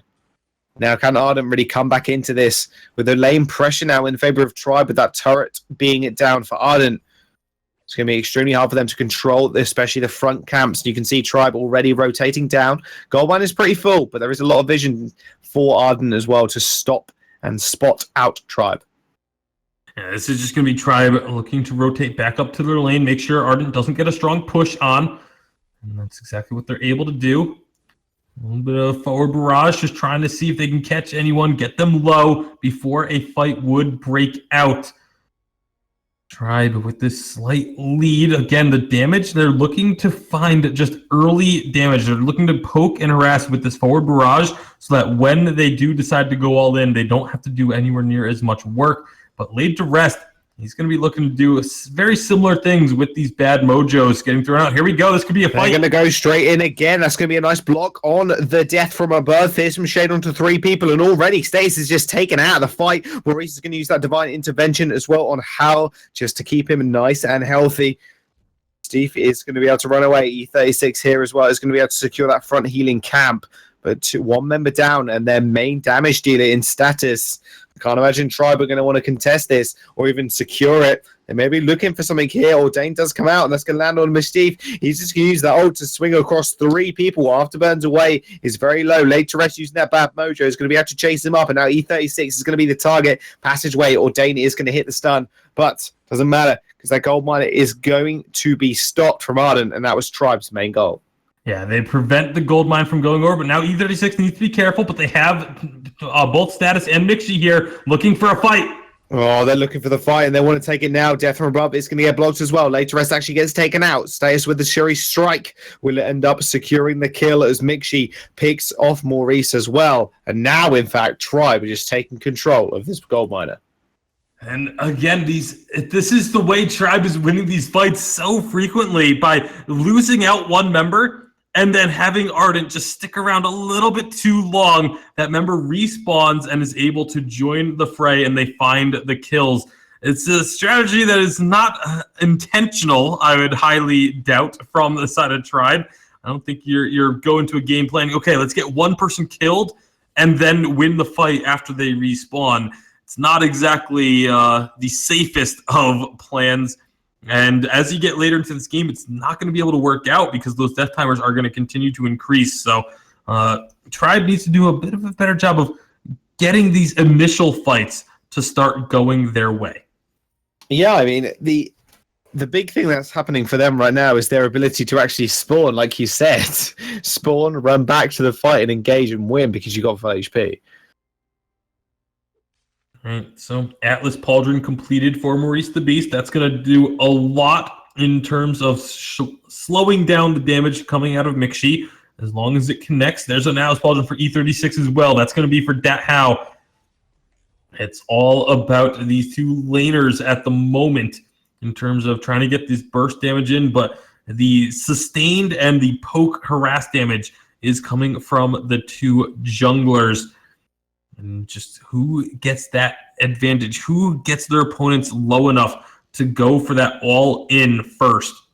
Really is going to be who ends up coming out on top. I mean, Later Rest has been a star, I think, amongst the roster of Arden. These Ordains have been extremely good. E36 does get jumped on by the Grace, but you know, he is Lyra after all. He's going to sustain. He can just bright bulwark to stop the engage happening any further. Now Tribe is all up here in the lane. Dat Hao is going to try and poke. And you got to wonder when Status is going to look for those forward barrages to try and get that chip damage in, try and get that poke and harass. Kraken will awaken. We are 15 minutes into this one, Jaws. It's still absolutely anyone's game. A little over a 2,000 gold lead for the side of Tribe, but neither team has been able to get a firm foothold on this one. Mixie, he's very far forward. Oh, he's very far forward indeed. He's going to be in trouble if he doesn't disengage, and that's exactly what they're doing with that bright bulwark. Can they find anything else, though? This is the crux of the matter. They do a very, very good job of re-engagement. That's exactly what they're going to do. Later Rest on the back line just going to get torn apart by Mixie. But that Fearsome Shade is going to be able to use for the disengage. They re-engage back in. Later Rest goes down. Maurice, the last member alive here for Arden, and that'll be Tribe Gaming coming up with another ace.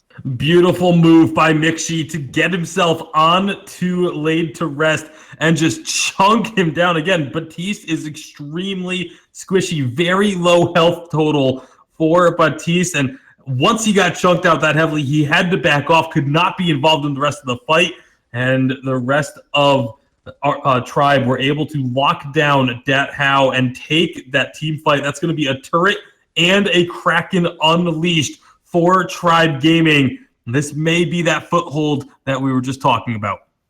It might very well be. Not a good situation at all right now for Ardent. Teamfight played out perfectly, you could say, from Tribe. Re-engaging back in on the very, very long cooldowns that is Ordained and Fearsome Shade.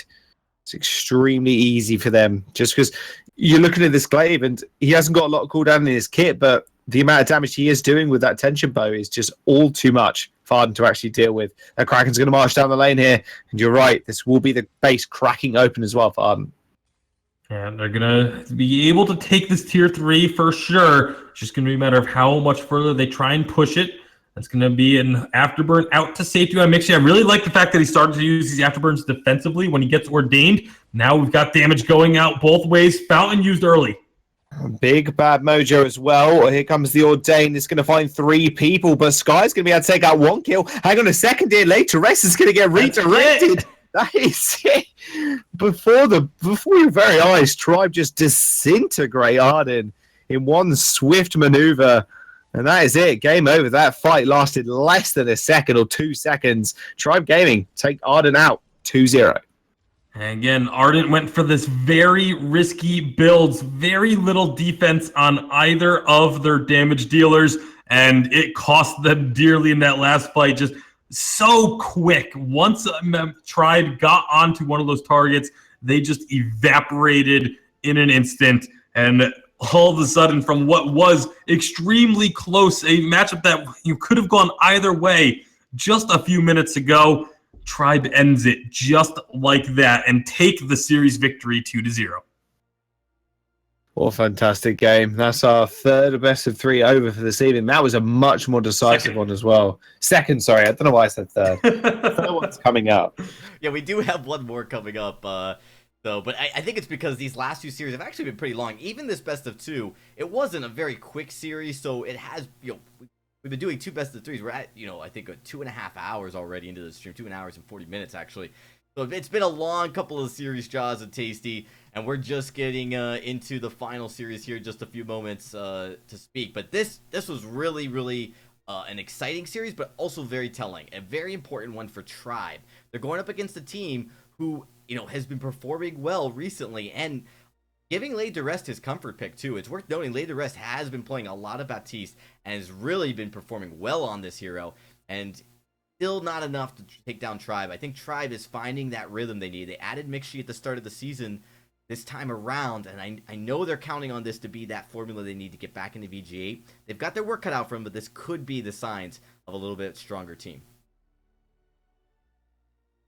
I mean, absolutely. I mean, both of these teams and rosters we've kind of touched on already, but I'll quickly make the last final point is these players do have a lot of history, especially in these Challenger series. So this season specifically is the one that they want to make it big.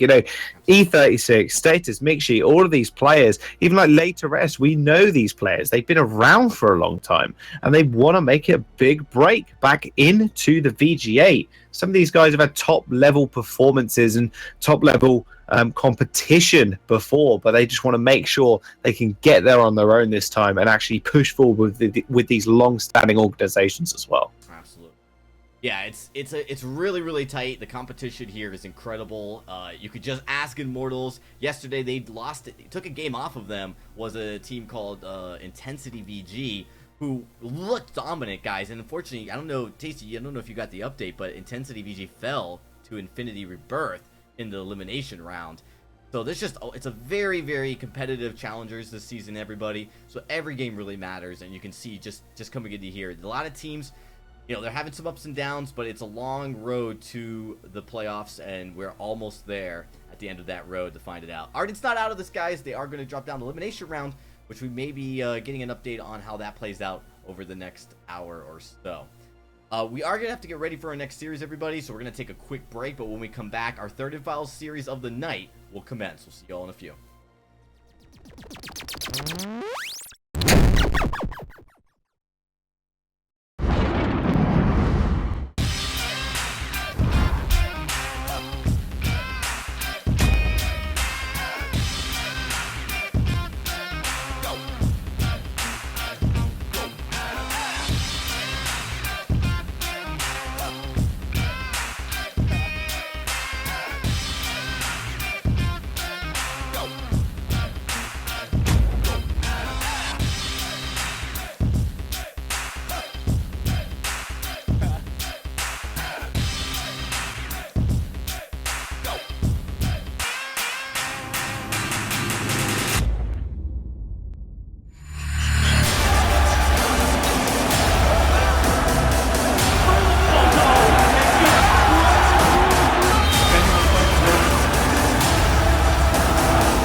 Ben, Sam, and Ken are on separate journeys to defeat the menacing Vile Dragon. But let's just say luck isn't on their side. If only there was a way for them to find each other and band together.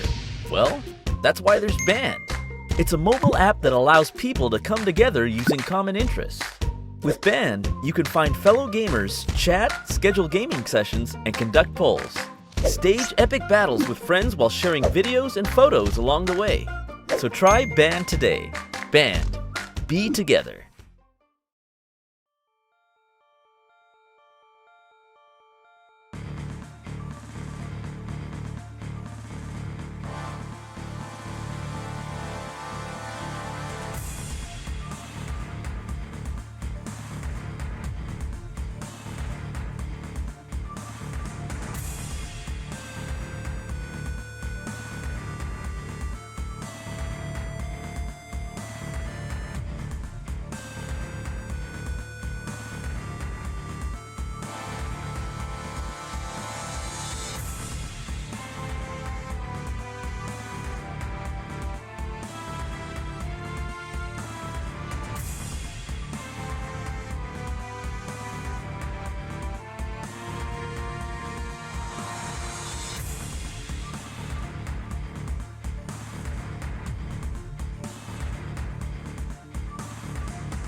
Welcome back, everybody. We are here live at the VIS desk getting ready for our third and final series of the night, and we are actually jumping down to elimination round for the first time tonight, as we are going to be getting into what is going to be a make or break for two teams. It is going to be from Mars, who we just saw play earlier today and really give Rogue a hard time. We're going to see them coming in here, and they're going to be facing off Star Bombers. And this is going to be an interesting match. The elimination rounds tend to be a little bit of a hit or miss as far as intensity and how close they are. Star Bombers, we don't know a lot about, so we're definitely going to be excited to get into this one to see how they play. So, not much really to say other than just, I think for just looking at the teams, I think from Mars, really looked strong against Rogue. Almost were able to pull that through. Really going to be kind of excited to see how it all plays out. Actually waiting to see if Silly Smurf gets on. We actually, one thing that is worth noting, guys, real quickly though, it will be the Slump God coming in and playing this match, as Salami is not in for this second game. Yeah, going to be interesting to see how it's going to work out for the side of From Mars with this substitute having to be used. But again, they gave such a strong fight to Rogue in the first series of the day. Hopefully they've been able to recover mentally from that. It can be very difficult to do so if you feel like you were so close to being able to win that series, and then to have it slip through your grasp can be devastating. Yeah, it really can be. So, coming in here, I think the reason Slump God did not play in the first series was a connection issue problem. Hopefully he's gotten that addressed here as we get into the final series, because this is make or break. Of course, this is, do you make it to the playoffs or not? So one thing that's worth mentioning is for all the teams that played in that final winners elimination round or finals round in the bracket, they really are so close to making the playoffs. If they win that series, they make the playoffs. If they lose, they drop down to this last elimination round bracket where they just have to win one more and they make it in. And so it's kind of a little bit of a reprieve where they don't have to claw their way that much far. And of course, day 3, it is so pivotal. Just making it to the playoffs is really what a lot of these teams are looking for. I mean, just make it to the playoffs is good, but at the same time, you still have a much more difficult path to the challenge battles if you're in the elimination bracket when you get to the playoffs. So it's a tougher route, but there is still a route, and that's what's really important. And I might have misspoken, everybody, as it will not be Silly Smurf playing this game. It will be Salami. So Salami coming in, being flexed back in here, likely as the laner, because of Smurf's absence. Although I think it was actually Smurf playing Jungle League, so it could be Salami playing the jungle. Slump God will be then, he'll be flexed into the lane position. But with that, that's the only update I got. Other than that, we are ready to get going. Oh, yes, we are. I'm ready to rock and roll. You're ready? Yeah, I'm ready, dude. It's getting a bit late. Yeah, we're Gucci, though. It's all fine. Game number 3. This is not game number 3, but series number 3 from Mars. I mean, they've really shown up, and I'm really actually excited to see this team develop as well as individual players. But we are into the pick and ban phase. Mars over on the blue. We do have Star Bombers over on the red. Baron is going to be the ban away from Mars here. And what are Star going to take off the board? Just like that, Vox is actually going to be their selection. Baron and Vox both going to be taken away, so the Grace is available. So is the Grumpjaw, though we've seen not really any teams put focus on this Grumpjaw pick here in VIS the last couple days. So I would expect to see maybe that Grace, but no, it looks like From Mars is actually going to go for a Lance pickup. I mean, that's pretty big for them, in all honesty. I mean, like you said, Grace being available here, you got to think to yourself, is that worth the trade-off? You do get the next two picks to your side, though. So, I mean, getting 2 more priority picks here is going to be really good for Mars. But giving up Grace is a really, really tall order to come up against. But do you think Lance actually is good into this Grace pick? I actually think Grace is very good into Lance because when you're up against crowd control, that's when you want to go ahead and overdrive the Holy Nova on Grace. And once she has that overdriven, no longer can she be displaced, can't be knocked back or stunned or anything during the Holy Nova activation. And so it makes it very difficult for, early on, Lance is going to be able to knock her around, keep the Holy Nova from hitting onto targets. But once that level 8 comes through, assuming that the Holy Nova is overdriven, that will no longer be the case. So Glaive and then Kestrel going to be the pick for From Mars. I think that the biggest thing I'm going to be curious about, they do lock in this Grumpjaw as the final pick, will be how this team performs without Silly Smurf in the jungle. Because Silly Smurf was looking so good in that matchup against Rogue. He was, yeah. He wasn't the solo carry, but his Sky was it was clean. Let's not lie to ourselves. Salami actually taking that Grumpjaw away here. So that's going to be, again, another real high priority pick that's been banned away most of the time here. And in fact, Star Bombers, they actually decide they want the Sky in the jungle this time. So they're going to have that one to themselves. Pretty devastating composition coming out from Star Bombers there. A lot of CC, a lot of lockdown. Could be devastating if one of the members from Mars actually oversteps their mark. Yeah, it can be very, very quick kills to come through. But either way, both of these teams with pretty strong compositions, pretty strong burst, a good amount of poke, but a lot more sustain on the side of, I just completely drew a blank. Team Swishers, that's their team name. But a lot of sustain because of that grace. Yeah. Okay. You mean Star Bombers? Yes, I do. Team Swishers is playing in the other matchup. Yep. Yes, they are. Wrong matchup. Yes, you have. It's all good though, because we got the right They one. both start with an S. That's close enough. Yeah, don't worry, man. I got you. I got you back. From Mars over on the blue, Star Bombers over on the red. We're getting number one in this best of three. Which way is it going to go? Two massive picks here. You got to say for Star Bombers, that Glaive and Plot on the brand new hero Grace has been such a priority. Do you think it's because a lot of teams now are getting used to the Grace, or do you think actually it's secretly OP? I think Grace is just incredibly strong. It's a phenomenal pick. It brings literally just about everything you could want in a captain to the table. Eloquent trying to steal away some of these camps, but is not going to be successful. However, this is buying a lot of time for Salami, who is playing in the jungle this time around.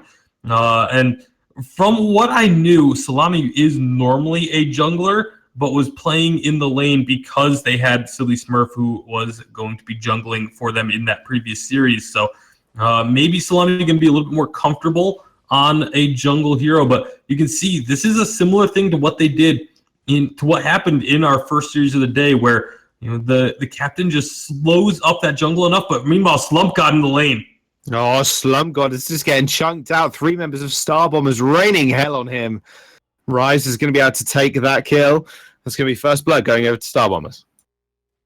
Salami looks like he wants to set something up to try and match, but I think he's going to get spotted there. No, maybe not. Inevitable Rise does finally spot him once he takes a little bit of damage. It's going to be the Treant started up. But I really like except for Slump God not being careful in the lane, I really like the start that From Mars made. Just having Eloquent be a nuisance forced him to take so long. Salami takes two of these three minions, but Salami was able to clear his jungle very quickly and then get in to steal away even more. Ooh. Nice jump over the wall with this Grumpjaw, and again, at least in the jungle, it's going to be a very, very strong start for From Mars.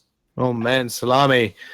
He looked like a lane main, in all honesty, when he was playing lane earlier today. But if he's jungle, and that's what he showed in the lane, I can't wait to see him actually in these team fights. I kind of want to know what build he's going to go towards. It looks like he's going to go towards that tension bow build we're kind of used to here. Would make a lot of sense, a lot of burst potential.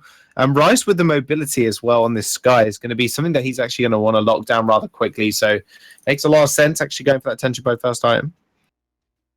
And I mean, one of the popular build right now for Grumpjaw is Tension Bow Double Monocle. It just is a build that has so much burst. You can take out opponents in just a couple hits. Eloquent needs to be a little bit careful as he takes some heavy damage from Selma, but it is going to be okay. It's just going to be able to recall back to base. So overall, still a gold lead for the side of Star Bombers, thanks to that first blood bonus they picked up.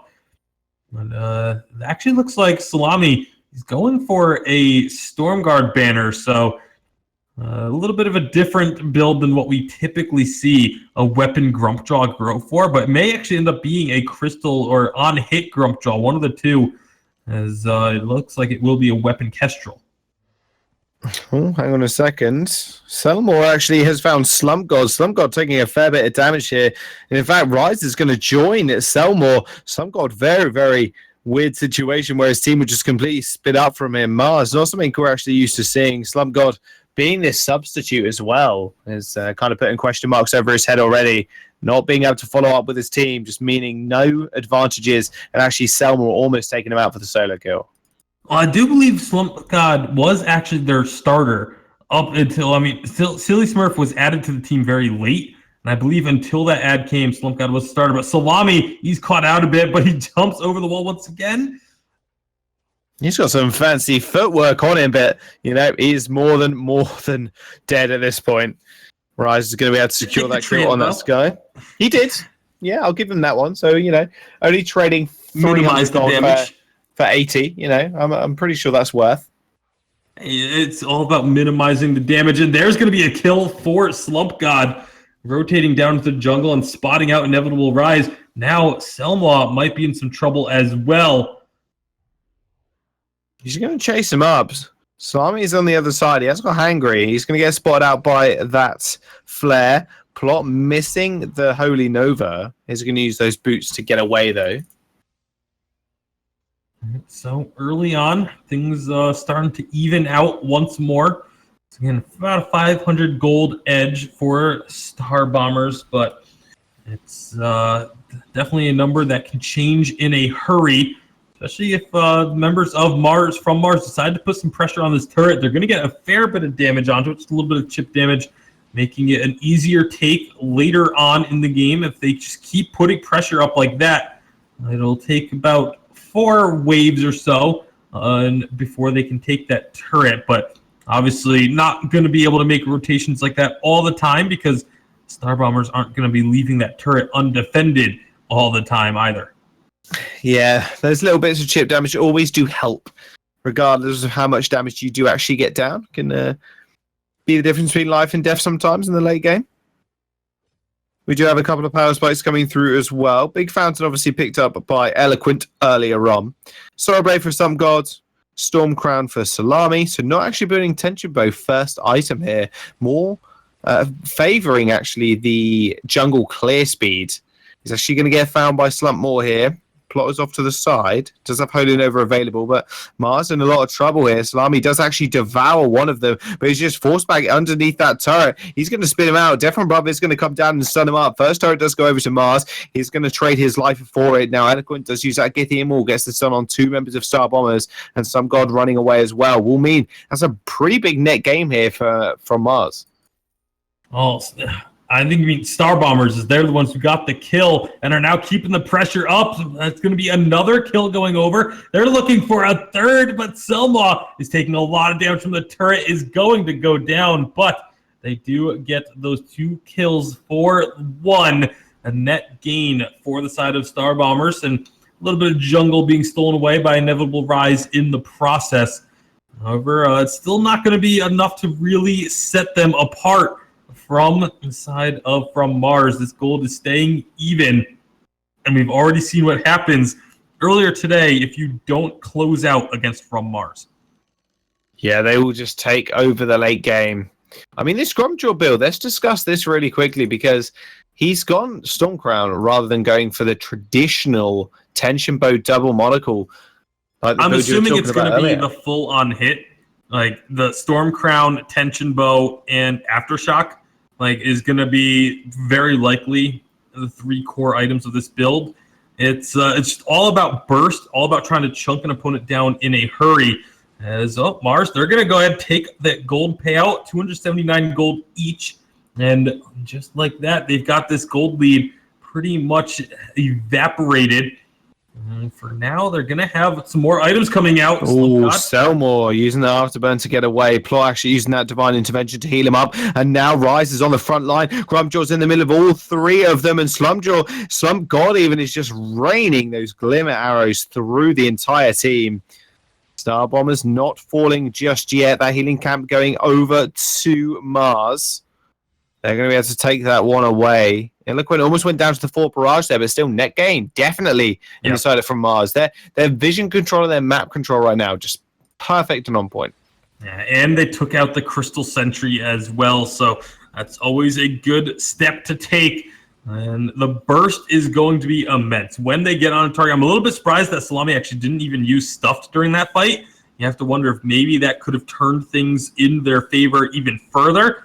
But with this tension bow on Salami for now, and it does look like he is going to be going into some Crystal next. Again, I assume that it will end up being an Aftershock. Their focus is going to be picking a target and deleting them. It's going to be easier during the mid game than it will be once we get later on. But if you get some glimmer shots and Grumpjaw targeting the same person, they are going to just be popped immediately. That is a terrifying build now. Storm Crown, Tension Bow. Yep, like you said, Aftershock will be finished very shortly as well. I would not want to face him in a 1v1, put it that way. And if he gets on multiple targets as well, and if he does manage to use that Stuffed on Selmore or any of the members, I mean, even Plot, you could argue here, would be a main target for that Stuffed ability, removing a lot of that disengage and CC from the side of Star Bombers, enabling the rest of his team just to follow up with the damage that they need. All right, so they found out Plot is just going to get deleted. Nothing he could do there. And now from Mars, maybe going to be looking for more. At least Eloquent is looking for more. The rest of the team not quite on the same page. Eloquent eats a lot of damage. Yeah, he's a lot of damage there, but they're just going to dive the turret regardless. Rise taking a fair bit. Eloquent actually just going to go down here to Rise. Salami is going to use that Stuffed ability on the top of active camo trap, perfectly set up by Slum God, and he takes him off clean off the fold. That's one of the dirtiest combos in the game at this current stage. Having that crystal, or not crystal, the active camo going and spitting someone out directly on top of it. You have such a small window of opportunity to try and escape that. Without having a reflex block, it's virtually impossible. And Selma falling victim to that setup from Mars. Nice pick up from them. Another gold lead in the favor from Mars for the first time in this game. About 2,000 gold ahead. Even though the kill score doesn't really allude to it, does mean from Mars are ahead. And opening up the map as well, taking that tier 1 turret fairly early, kind of speaks to how they want to play this game. They want to be able to scale out of control, and that's exactly what they're doing right now. Slum God, he's finished that double monocle, and he has got the Sorrow Blade as well, so he's kicking out a lot of damage. And right now from Mars, they're relying heavily on their macro play to give them this lead that they do have. As you mentioned, they're down on kills, but ahead on golden objectives. And here we go. Eloquent finds a nice Githian wall into a 2-man stun as well. They're going to just they're going to 2v1 in the top side. Selmore ends up falling as well. Plot is caught up in the midst of it all. One shot, one kill was going to go a little bit wide. Suri strike from Rise to reposition himself outside of the one shot, one kill range. And now Plot to get eaten up as well. It takes a glimmer shot, and so does Rise. Slump just doing so much damage on this Kestrel. But if Rise gets anywhere near him like he's doing now, he's going to be in trouble. Eloquent now using that combat roll to get away. Are they going to want to chase this? The flare comes out, does spot them, but I don't think they do. Goldminer does go over 2 Mars, however. Yeah, that was Salami just soloing out the gold mine while his teammates distracted the opponents. A beautiful Githian wall there from Eloquent towards the end. Knocked Inevitable Rise off track with that forward barrage and really kept both himself and Slump God alive. Otherwise, that could have been Inevitable Rise turning this one around. Obviously, from Mars know just how devastating a well-played Sky can be. And they almost got to find out once again for themselves in that team fight. But they were able to get the kill on to Selma, get themselves the gold mine. See how much more they're going to be able to push up like this, though, because the damage is starting to really build up from Star Bombers. Oh my goodness, that did not block it whatsoever. That stuff's going to get used on Plot. Plot now in the middle of 3 members from Mars. Rise going to push forwards here, but is it going to matter all too much because Slump God left completely alone. Pops the active camo, completely safe in the fight. And now Salami and Slump God 2v1. Slump God, though, does get taken out by Rise, and now Salami actually on the retreat. Rise, 3rd HP. Salami, no HP. Oh, I didn't see him. Just going to get the recall off. Perfect timing. Oh, so close for Inevitable Rise. Inevitable Rise is doing a really good job in these fights. It's reminiscent of Silly Smurf in the previous series 4 from Mars.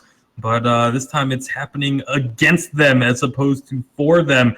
And you got to start start wondering, is it going to be a similar result where eventually Inevitable Rise is going to be able to win these fights for the side of Star Bombers?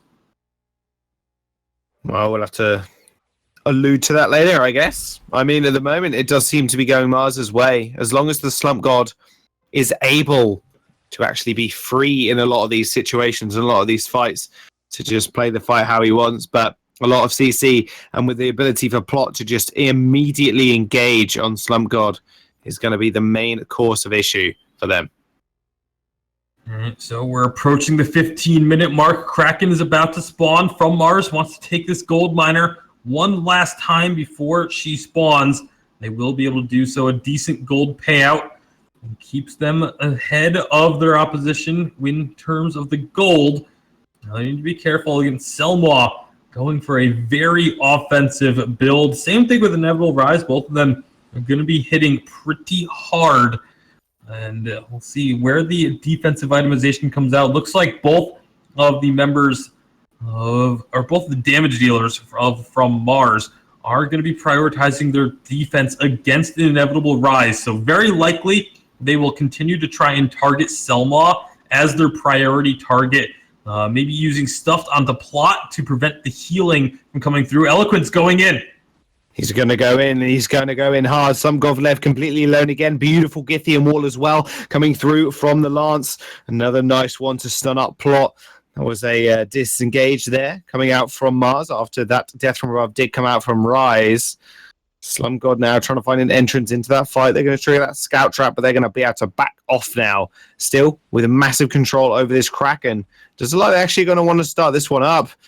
Slump God finding himself a Plot, finding himself a Holy Paladin. But Plot is just going to be able to just wreak havoc and free in this fight. Rise picks up 1 kill onto Slump God already. Salami really low. He jump jets forwards, ends up picking up a 2-piece. And now Eloquent's just running for his life, as it doesn't like Star now, are just going to take this Kraken.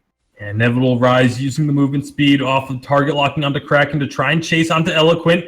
Gonna have to deal with this Crystal Sentry, however. That's gonna be root, but Eloquent is eating a lot of damage. This is going to very likely be an ace coming through. Star and Plot will actually use the Holy Nova. That was risky because Eloquent could have just rolled out of the way of that. You figure a basic attack may have been a better option, but it doesn't matter in the end because it gets the ace either way. Star Bombers, they want to try and do this Kraken, but it is just so risky with both Salami and the Slump God having respawned. They have to kind of give this one up, but Plot not willing to do so. Going to actually lose a lot of health trying to do this, but Inevitable Rise up in the lane, looking for Slump God. They're looking for him. It's going to be beautiful afterburn. No, beautiful afterburn on Salami, like he said. He's just going to reposition him to his own fountain. Now, nice forward barrage there from Rise. Is going to take out Slump God without too much of an issue. And now Star Bomber's really turning up a gear. That is a really big fight win. Again, Star Bombers starting to pull ahead in these fights. The damage just is not there. They have a good amount of burst, but there's so much defense available to the side of Star Bombers. Eloquent is going to try and disrupt this Kraken take, but that may just cost him. May indeed. I mean, he's going to have to try something here. Star Bombers cannot be left alone with this Kraken for long. It's going to go down. Canelo go for the skill. Nice afterburn there to reposition him. The Kraken goes over, and it goes over to Star Bombers. And Star Bombers now going to look to push in. Again, went between the Holy Shields and the Divine Intervention from Plot. This burst focus composition just has started to really fall off. They're not really able to solidify a kill onto anyone from Star Bombers. And all of a sudden, Star Bombers now pushing in. Kraken's taking a lot of damage before it even got to this first turret, though, as the members of Star Bombers were very slow to join this push. Very, very slow, that Kraken. About half HP now. That turret will end up falling. That's going to be another one over to Star Bombers. Death from above does come out. It's only a little bit wide up against that wall. Yeah, bit of an interesting one. We'll put it that way. 4 barrages, though. They're doing so much damage. Nice reposition on Eloquent. He's going to get jumped on once more. Get him all from Plot. He's going to stun him up. But Slum God, look at him in the back line. He's just going to get taken out on his own. Fountain. Rise picks up the kill. That will be Grumpjaw retreating as well. Salami is the only member left alive. But that does mean that Star have to retreat now. That turret isn't going to be chipped away all too much. Yeah, so only 1 turret from a Kraken again. Maybe even more, though. Now they're going to chase onto... Salami gets over the wall. But the fact that it took the members of Star Bomber so long to join Kraken up in the lane, I'm not quite sure what they were hoping to accomplish by taking that long. And maybe I understand if you want to finish off an item or you want to get that infusion, but Kraken took so much of its health before it even got to that turret. And you have Salami, who's able to just do huge damage to the Kraken between the Storm Crown and all that burst on those 2 proc items. It's it felt like a little bit of a wasted opportunity from Star Bombers, but they are still the team that are winning these team fights and finding the ability to push in. Let's see if they continue to do so. Star now looking for the little flank around here. Slum God has been spotted out by that flare. Oh, nice. Now he's going to get again once more. This Selmore has just been absolute god on this glaive. He's in a 1v1 situation on this Grumpjaw, and that's always going to go in the Grumpjaw's favor. Slum God can't really find his entrance to this fight. Plot just zoning them out, but so is Eloquent. This team fight is looking absolutely beautiful. Both supports zoning each other's team composition out, but another beautiful afterbirth from Selmore does secure the kill onto Slump God. Eloquent is going to fall, same as Salami. It's going to be another race. Star Bombers just might end the game here. It'll be close if they do decide to end it, but they should be able to with all 3 members and ace buff minions right here in the lane at the turret already. They should have enough time and enough damage to do so as long as they commit to it. They're going to go and split the damage on these turrets, make sure they try and get them down at the same time. And they are going to do a pretty good job of that. Now they're onto the crystal. Respawns come through, but it's not going to matter. Star Bombers taking game number 1 against the number 7 seed from Mars. Oh boy, what a close game that was. Mars just had such an early commanding lead that it was kind of a shocker they let it go. Inexperience of some of these teams now really shining through in their ability to close out the games and slowly whittle their opponents down. Fantastic game coming out from Star Bombers, though. Man, it's just such a weird way the elimination rounds have been, guys. We have seen so many teams get upset who dropped out here, and this is another huge upset. 14 seed Star Bombers take down the number 7 seed from Mars, who we just saw not that long ago really challenge Rogue. That being said, we don't see Silly Smurf on this roster in this game, and we do see the Slump God come in. There may have been connection issues that he still had from why he couldn't play in the first series. So there's a lot to be said of what may have happened in here, but obviously a big shock to see this team drop this easily to Star Bombers. I mean, what can you really say apart from the ending of that game being very, very one-sided?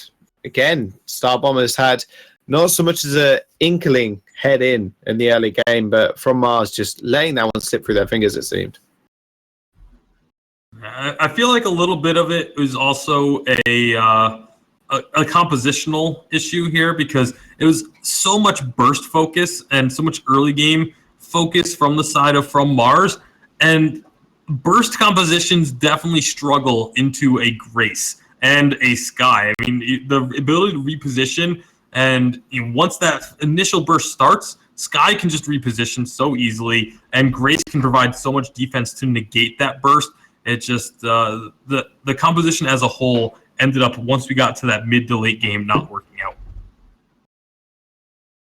Well, what this means now is we're going to game number 2 with From Mars down a series, and this could be interesting. We're going to flip it over to A side. I have to really talk about this, is that we've really seen Grumpjaw's prioritization drop, and his win rate has just not been there, and Sky prioritization has just gone through the roof. And although, not perfect win rate, really, really high win rate so far, and on stream matches, it's been either banned or picked every single game. All right, well, we'll see if that continues to be the case. Baron and Lyra, the first 2 bans. It's going to be then very quick draft, but Vox, Arden, and Idris. No Grumpjaw, no Grace, no Baron is picked. Just kidding. No, but still no Grumpjaw, no Grace in the first few picks. And now Star Bombers, they're hovering. They're going to lock in the Ozo. Oh boy, we're in for a game now. Grace is going to get picked up as well by Selmore. Plot is going to get his hands on that one once again. Ozo coming up in VIS though. Here we go. Ozo into an Idris and Arden. Batiste looks to be the final pick for the side of From Mars. I think this can do very well initially, but once we get a little bit later on, this Ozo is going to be able to continuously dive onto the Batiste. He's going to have to be very, very quick with the Ordains coming out and the Fearsome Shades in order to keep himself safe. But at the same time, this Ozo is going to be so difficult to kill with a Grace at his side. Oh man, that regeneration, I'm just thinking about it now. That is absolutely horrible. You got to think, what are they going to be able to do in terms of their early game pressure? Here we go. We're on the fold. This could be the last time. Star Bombers, are they going to take this one 2-0? Or From Mars going to be able to try and get their word in edgeways and actually come back in this game number 2? All right. We are going to have to see, again, like you mentioned, Jaws, could be the last game before playoffs in VIS, which do start next week.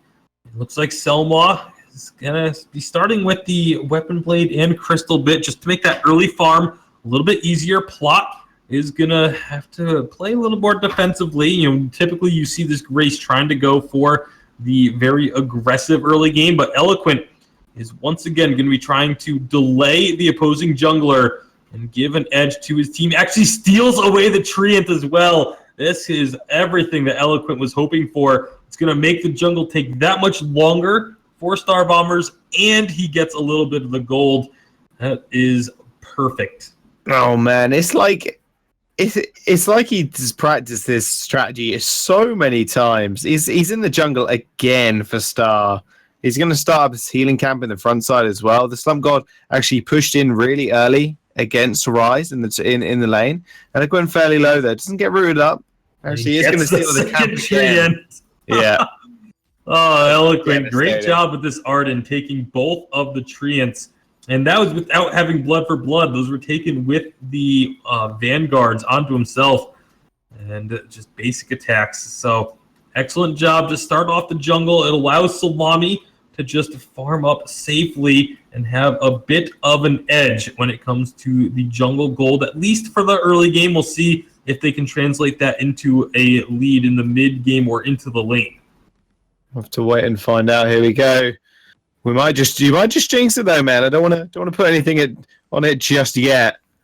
I mean, Mars not commanding the biggest lead right now. On this Idris as well, who wants to scale, has gone Book of Eulogies 4 potions and with a little bit of light armor as well to boot against Rise, who's just going to be poking him out. Book of Eulogies and the Swift Shooter. Here we go, Plot now in the lane, but you got to imagine here, this Ozo is going to get so much protection from Plot. It's going to be very hard, actually, for any member of Mars to actually burst him out. It will be very difficult, but for now, this early game is when they will have that edge. They'll have the damage advantage with Salami, but It's just going to be very difficult when Selma is being aggressive.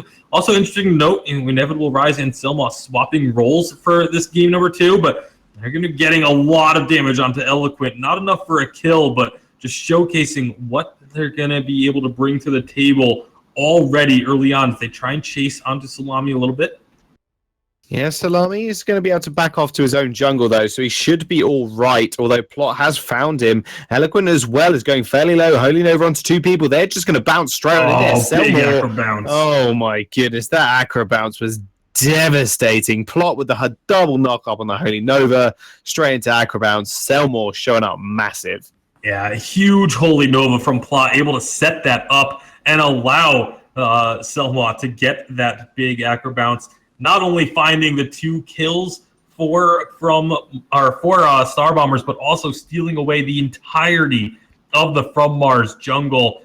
It was a great initial start for the side of From Mars, but that has just been completely counteracted.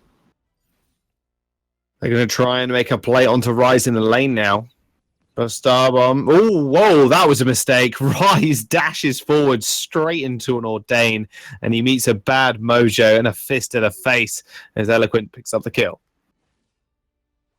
All right, so Eloquent able to get a kill on the board for the side of From Mars. Still going to be a slight edge for Star Bombers.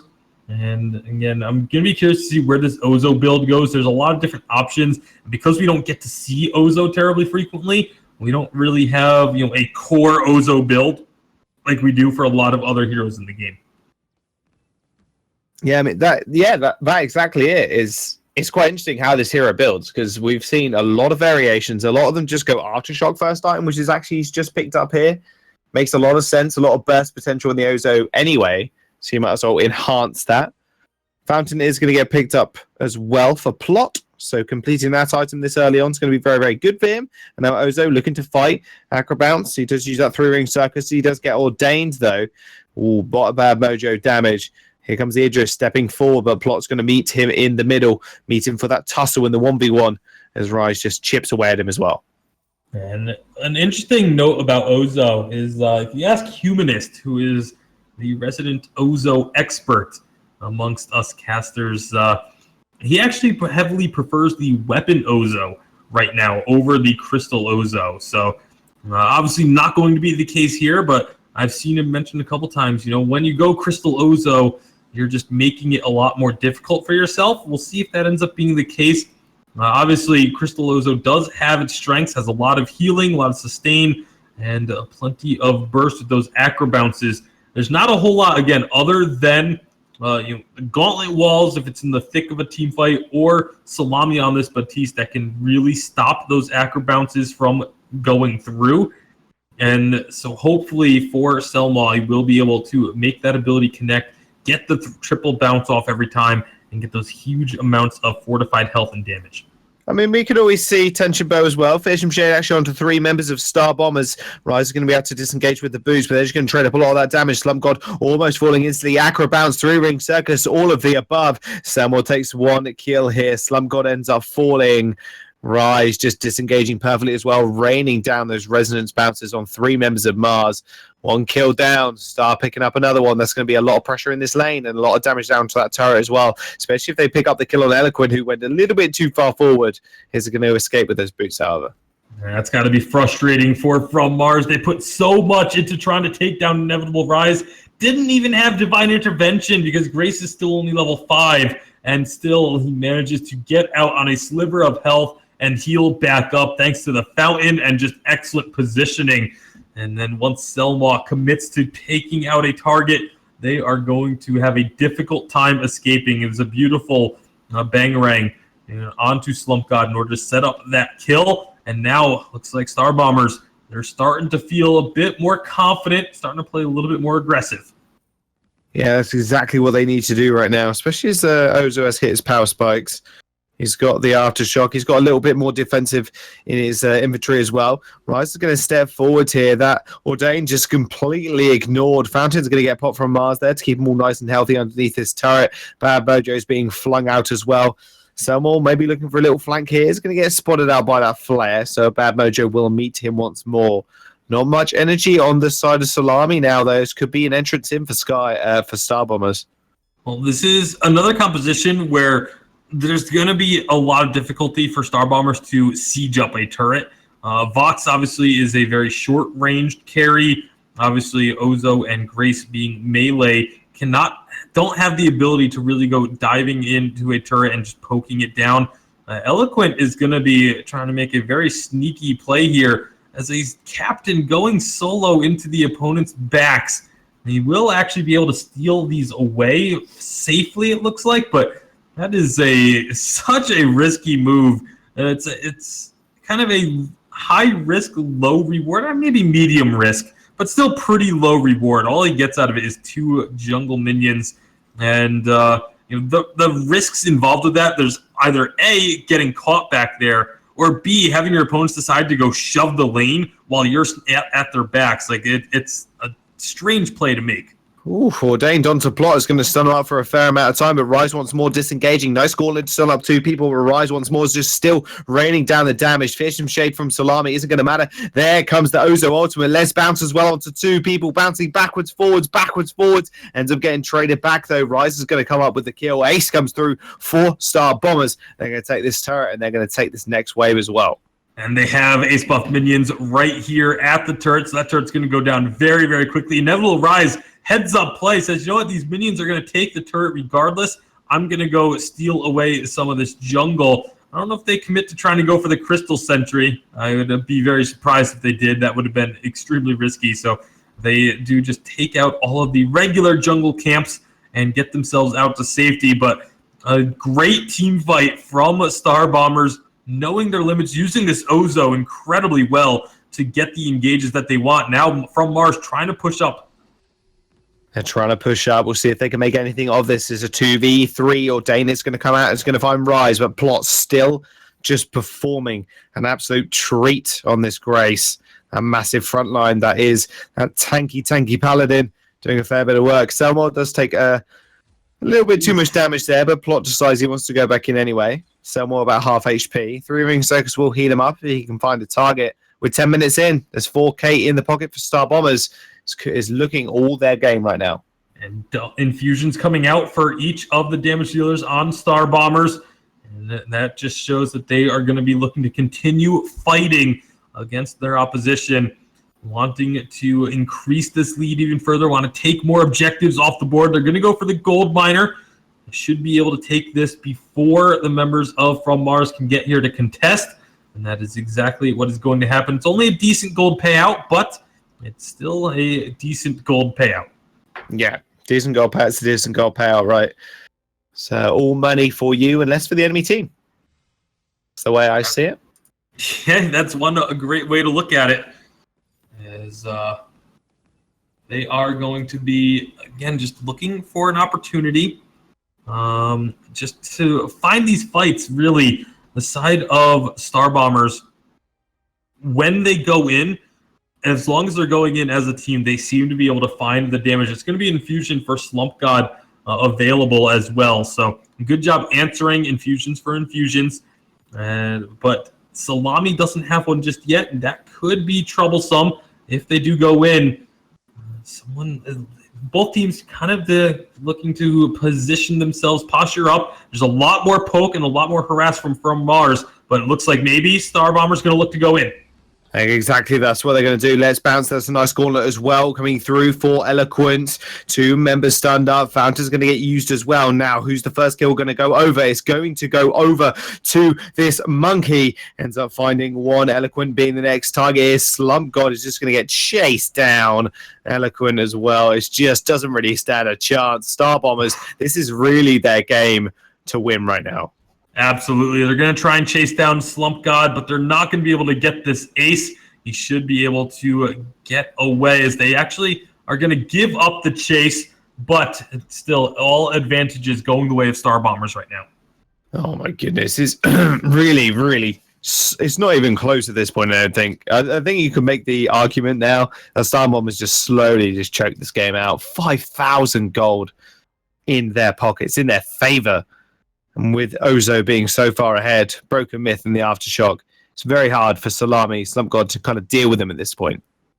Absolutely. And I mean, at where we're at right now, 12, almost 13 minutes into this game, it's only a 4K gold lead. That is definitely a gold lead that can be overcome, but there hasn't been too many signs of hope from Mars. As harsh as that sounds, like their poke game is very strong, but they just don't have the ability to keep poking because Star Bombers just, as soon as they start to get poked out, immediately look for this engage. Well, wait for it. Is going to come out from Rise. Dash over the wall from the Idris. Let's bounce straight on top of it, though. Rise still alive in this fight. Idris falls. There comes the ultimate from the Ozo. They're going to chase down Salami. Bad Mojo doing a lot of work here. So is the Ordained. Going to get blocked. Once again, Selmore is just going to jump on top of him. Eloquent's going to fall. Salami's going to fall. I mean, Eloquent's just going to escape somehow. The massive root does come through from their Trient. Rise is going to find the kill. Eventually, you can imagine on Eloquent. Slump God's going to spawn, though. And again, it's just a slow game now for Star. They just need to slowly just push them out. I'm actually a little bit disappointed that Star Bombers chose to chase down Eloquent and look for that kill instead of finishing off the sentry. They actually got the sentry below half health, so it recalled back to base and healed itself up.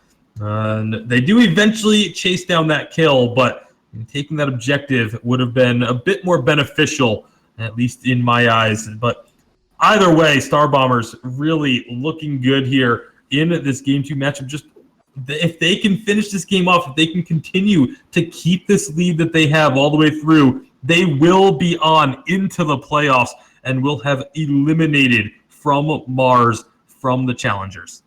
Oh, man. It's all on the line now. From Mars need to be able to just pull back at this point, but Starbomber's just running them over, it seems. Selmore's coming through. Maybe they find another fight here. Wait for it, lands onto two people. The target is going to be Slump God, although Eloquent's on the sideline. Gauntlet hits nobody. Slump God just trying to kite out, using their divergent path to absolute prowess. But Rise is just hammering away at the backline, completely untouched. Picks up the first kill. Eloquent's going to go down for the double kill. And Salami is just going to get chased out here as well. Ordained, Bad Mojo, they ain't going to help you right now. Ace for Star Bombers, and they're going to push down this lane, and Kraken just spawned as well. Yeah, Inevitable Rise will take out this turret. Meanwhile, it is Selma and Plot going over and starting up this Kraken. They should be able to get that unleashed. Inevitable Rise lets the minions finish off this work on the turret. And that will then be the Kraken going down a little bit quicker. Infusions once again going to start coming out, but from Mars, absolutely on their heels at this point, with Kraken now going to be making her way down the lane. One fight is all that stands between Star Bombers and the playoffs. Big news for them. And I mean, the thing is, from Mars, they did so well earlier today. And now Star Bombers just coming up and showing us that they've got so much in their arsenal in terms of hero picks. Selmore just finishing up on this Ozo has just been an absolute treat to watch. 7-1-7 at the moment. Incredible play on this champion so far. Yeah, and I mean, we saw this happen yesterday where a team put up a great showing against a top seed and then dropped down to the elimination bracket and didn't make it into the playoffs. And Star Bombers looking to have a repeat of that, as now they're going to be looking to go in with this Kraken. Here we go. Oh, they're looking to end. Eloquent goes really low. Let's bounce on to two people. Here comes the monkey. Selmore regenerating so much HP. Wartreads is going to get popped. There comes the monkey ult. Selmore on the back line. One is going to fall without the gauntlet going down. Star Bombers, they're just looking to end the game right now. Salami's going to fall. That Kraken's still wailing on the base. Now it is all up to Slump God to try and just put off a godlike play. I don't think it's going to happen, though. That three-ring circus healing him up way too much. Rise is going to pick up the kill. Ace for Star Bombers. And that will be from Mars being eliminated from the tournament, and Star Bombers are going to continue their streak. What a game from Star Bombers, absolutely decimating from Mars in game number 2 and earning their way into the playoffs. A big congratulations to them. Unfortunately for From Mars, just not able to put up the same level of fight that they were able to do against Rogue earlier in the night. What an incredible upset. This has really been a season for big upsets because the talent in Challengers is so tight. Guys, I have an update from the elimination bracket. The second round we did not stream. That is this final round as well in the elimination bracket. It was Ardent versus Team Swishers. Team Swishers, a 15 seed, defeated Ardent 2-0. This is a 14 seed and a 15 seed coming in here and actually surprising these two teams that were remaining in the winners bracket. That is a big shock. That's absolutely huge. I mean, to be that low in the seeds and then pull a win from a higher seeded team like that, that's a big boost in their morale as well. It is, and going right into the playoffs next week, you have to imagine this is going to get those teams hyped as we get into it. So, man, that's it. We have concluded the group stages of the Challenger Series. Both Group A and Group B have finished, and now we will be moving next week over to the playoffs. We will be resuming back to our normal schedule with Tuesday and Wednesday next week.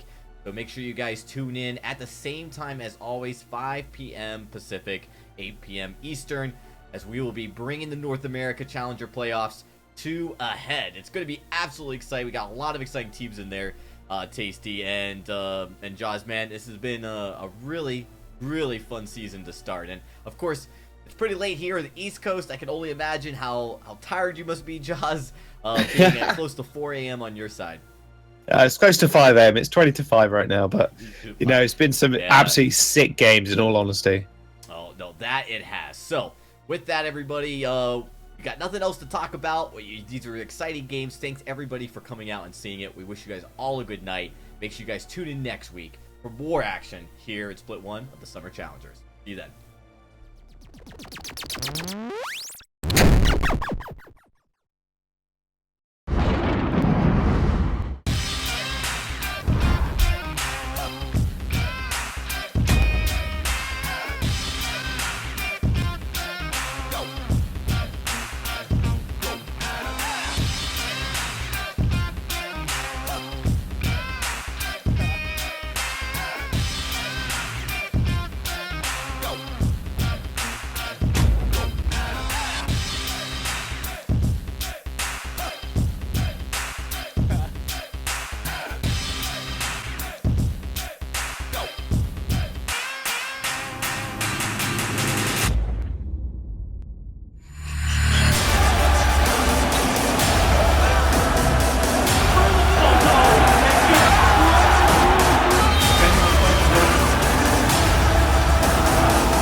Ben, Sam, and Ken are on separate journeys to defeat the menacing Vile Dragon. But let's just say luck isn't on their side. If only there was a way for them to find each other and band together. Well, that's why there's Band. It's a mobile app that allows people to come together using common interests. With Band, you can find fellow gamers, chat, schedule gaming sessions, and conduct polls. Stage epic battles with friends while sharing videos and photos along the way. So try Band today. Band. Be together.